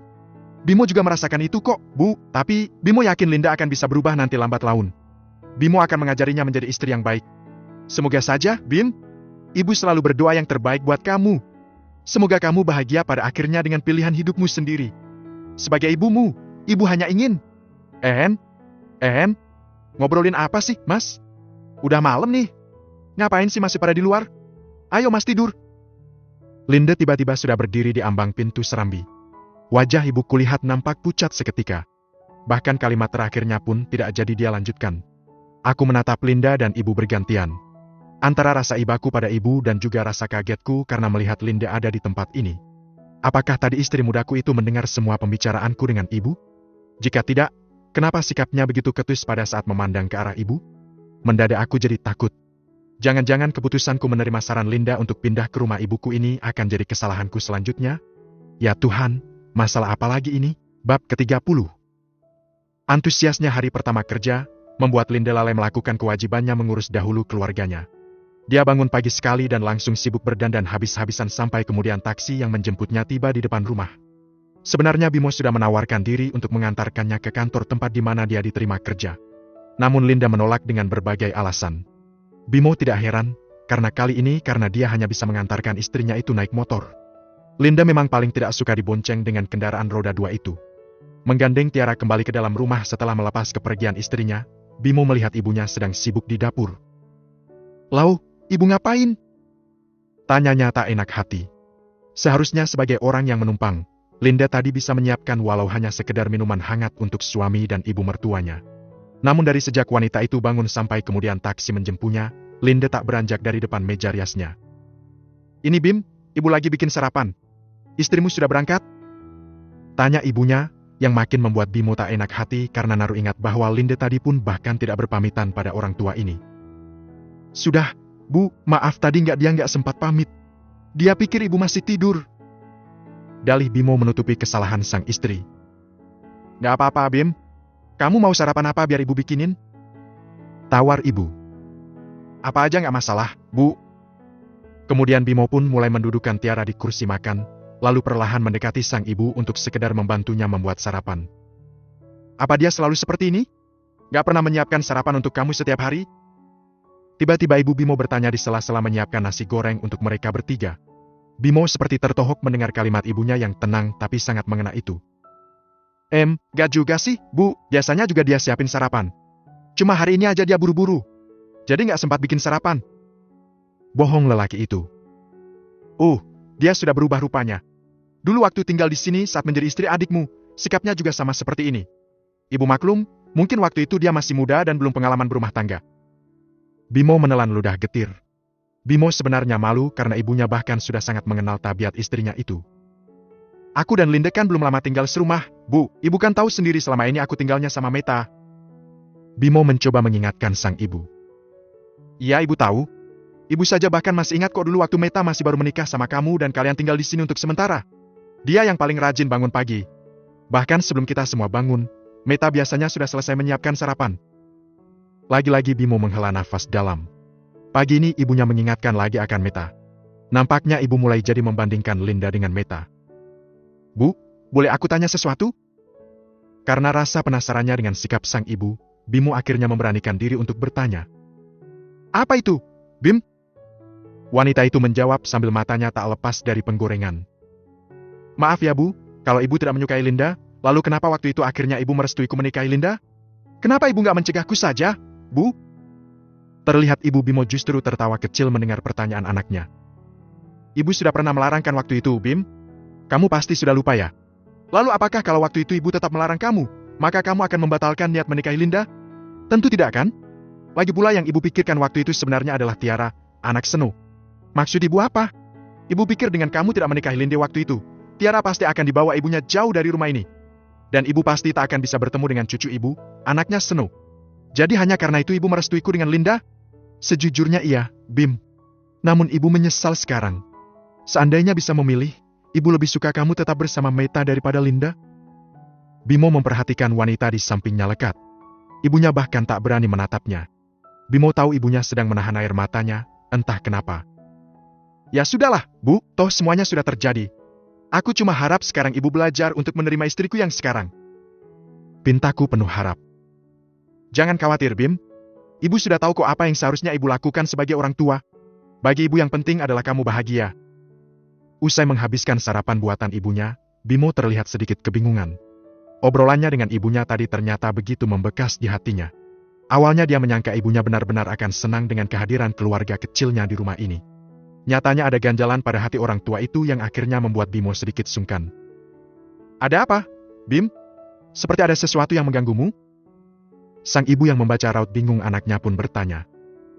Ini, Bu, Bimo sebenarnya pengen minta tolong sama ibu." Ucap lelaki itu terbata. "Minta tolong apa? Katakanlah." "Bimo hari ini sebenarnya ada janji ketemu teman untuk membicarakan masalah bisnis. Tapi karena Linda kerja, Bimo jadi harus nitipin Tiara ke ibu. Nggak apa-apa kan, Bu?" "Ya nggak apa-apa, Bim. Dah kamu pergi aja sana. Jangan khawatir, Tiara biar sama ibu di rumah. Tapi Bimo belum tahu Bu ini nanti sampai jam berapa pulangnya, soalnya rencana ketemunya di kota sebelah, Bu." "Nggak apa-apa. Sudah sana pergilah dan hati-hati," pesannya. "Makasih ya, Bu, Bimo usahakan cepat. Kalau sudah selesai Bimo akan langsung pulang." Dengan berat hati karena harus membebani sang ibu mengurus Tiara, Bimo pun pergi meninggalkan rumah dengan motornya. Hari sudah sore saat Norma dan Nenai datang mengunjungi ibu mereka. "Bimo jadi pindah ke sini, Bu?" Tanya Norma seketika melihat keponakannya sedang bersama dengan sang ibu. Jadi, Laini Tiara lagi sama ibu? Sahut ibunya. Terus Bimo sama Linda kemana? Kok sepi? Norma nampal celingukan mencari-cari. Bimo ke kota sebelah. Katanya ada janji ketemu temannya urusan bisnis. Kalau Linda? Linda hari ini tadi mulai kerja. Kerja? Jadi Linda kerja sekarang? Baguslah kalau gitu. Si Bimo juga udah jual rumah kan ya? Jadi harusnya mereka udah ada uang buat balikin ke aku. Ya kan, Nan? Nenai pun mengangguk setuju. Gimana kalau kita tunggu aja di sini sampai mereka pulang? Aku mau nagih uangku yang waktu itu. Kata Norma. Ya boleh, Mbak. Mumpung suamiku juga sudah kusiapi banyak makanan. Dia nggak akan rewel kalau banyak makanan di rumah. Lalu keduanya pun sepakat menunggu Bimo dan Linda pulang. Hanya berselang 2 jam selepas obrolan itu, terlihat sebuah mobil mewah berhenti di jalanan depan rumah. Norma, Nenai, dan Ibu Bimo yang masih duduk-duduk di teras rumah sambil mengobrol tak berkedip menatap Linda yang turun dengan dandanan kantorannya yang glamor. Itu Linda kan? Tanya Nenai seperti bergumam. Iya, itu Linda. Jawab Norma antusias. Berlebihan banget dandanannya. Celetuk Nenai. Kayak gitu mah biasa, Nan. Namanya juga ngantor. Lagian si Linda kan memang cantik. Badannya juga bagus. Jadi pakai baju apa aja terlihat bagus. Puji Norma. Ada Mbak Norma sama Mbak Nenai. Kapan datang? Sapa Linda dengan gaya centilnya menyalami kakak-kakak iparnya. Belum lama kok. Kamu kerja sekarang, Lin? Makin cantik aja kamu. Puji kakak ipar sulungnya. Iya dong, Mbak. Siapa dulu? Istrinya Mas Bimo. Kelakar Linda. Lalu keduanya pun tertawa. Ya memang harus gitu sih, istri. Pinter ngerawat diri. Jangan kayak Meta tuh. Kata Norma sebal. Norma Sela ibu. Wanita tua itu nampaknya mulai tidak suka ada yang menjelekan Meta. Sorry, Bu, tapi memang bener kok lebih cantikan Linda kemana-mana. Ya kan, Nan? Liriknya pada sang adik. Nenai pun mengangguk setuju. Ngomong-ngomong kamu kerja di mana sih, Lin? Tanya Norma penasaran. Perusahaan tambang, Mbak. Cabang dari Kalimantan. Perusahaannya bonafit banget. Gajinya juga gede loh. Ujarnya membanggakan diri. Alhamdulillah. Terdengar ucap syukur dari mulut sang ibu. Wah, enak dong kamu. Sebentar lagi Bimo buka usaha, kamu kerja. Bakal bisa ngalahin Meta pasti nanti. Norma terus saja meninggikan adik iparnya. Iyalah, Mbak. Harus. Karirku kayaknya juga bakal bisa bagus di kantorku ini karena bosnya baik banget, Mbak. Super baik. Katanya lagi. Baguslah, Lin. Tapi ngomong-ngomong, uang yang dipinjem Bimo waktu itu udah ada dong berarti, Lin? Yang 5 juta itu ya, Mbak? Ada dong, tenang aku ambilin habis ini. Memang hebat iparku yang satu ini deh. Puji Norma sekali lagi. Dah, dipuji terus nanti aku jadi besar kepala loh, Mbak. Aku capek banget nih, aku mandi dulu ya. Pamitnya pada dua kakak iparnya. Lalu berjalan memasuki rumah. Namun baru setengah perjalanan, Linda kembali lagi ke teras. Bu, ada air hangat nggak? Tanyanya pada sang ibu mertua. Ibu mertuanya nampak kebingungan dengan pertanyaan Linda. Buat apa, Lin? Apa kamu mau mandi pakai air hangat? Tanya sang ibu dengan dahi berkerut. Iya nih, Bu, aku capek banget. Badanku pegel-pegel. Bisa minta tolong siapin nggak? Katanya. Lalu semua orang yang berada di teras itu pun langsung terdiam dan saling pandang.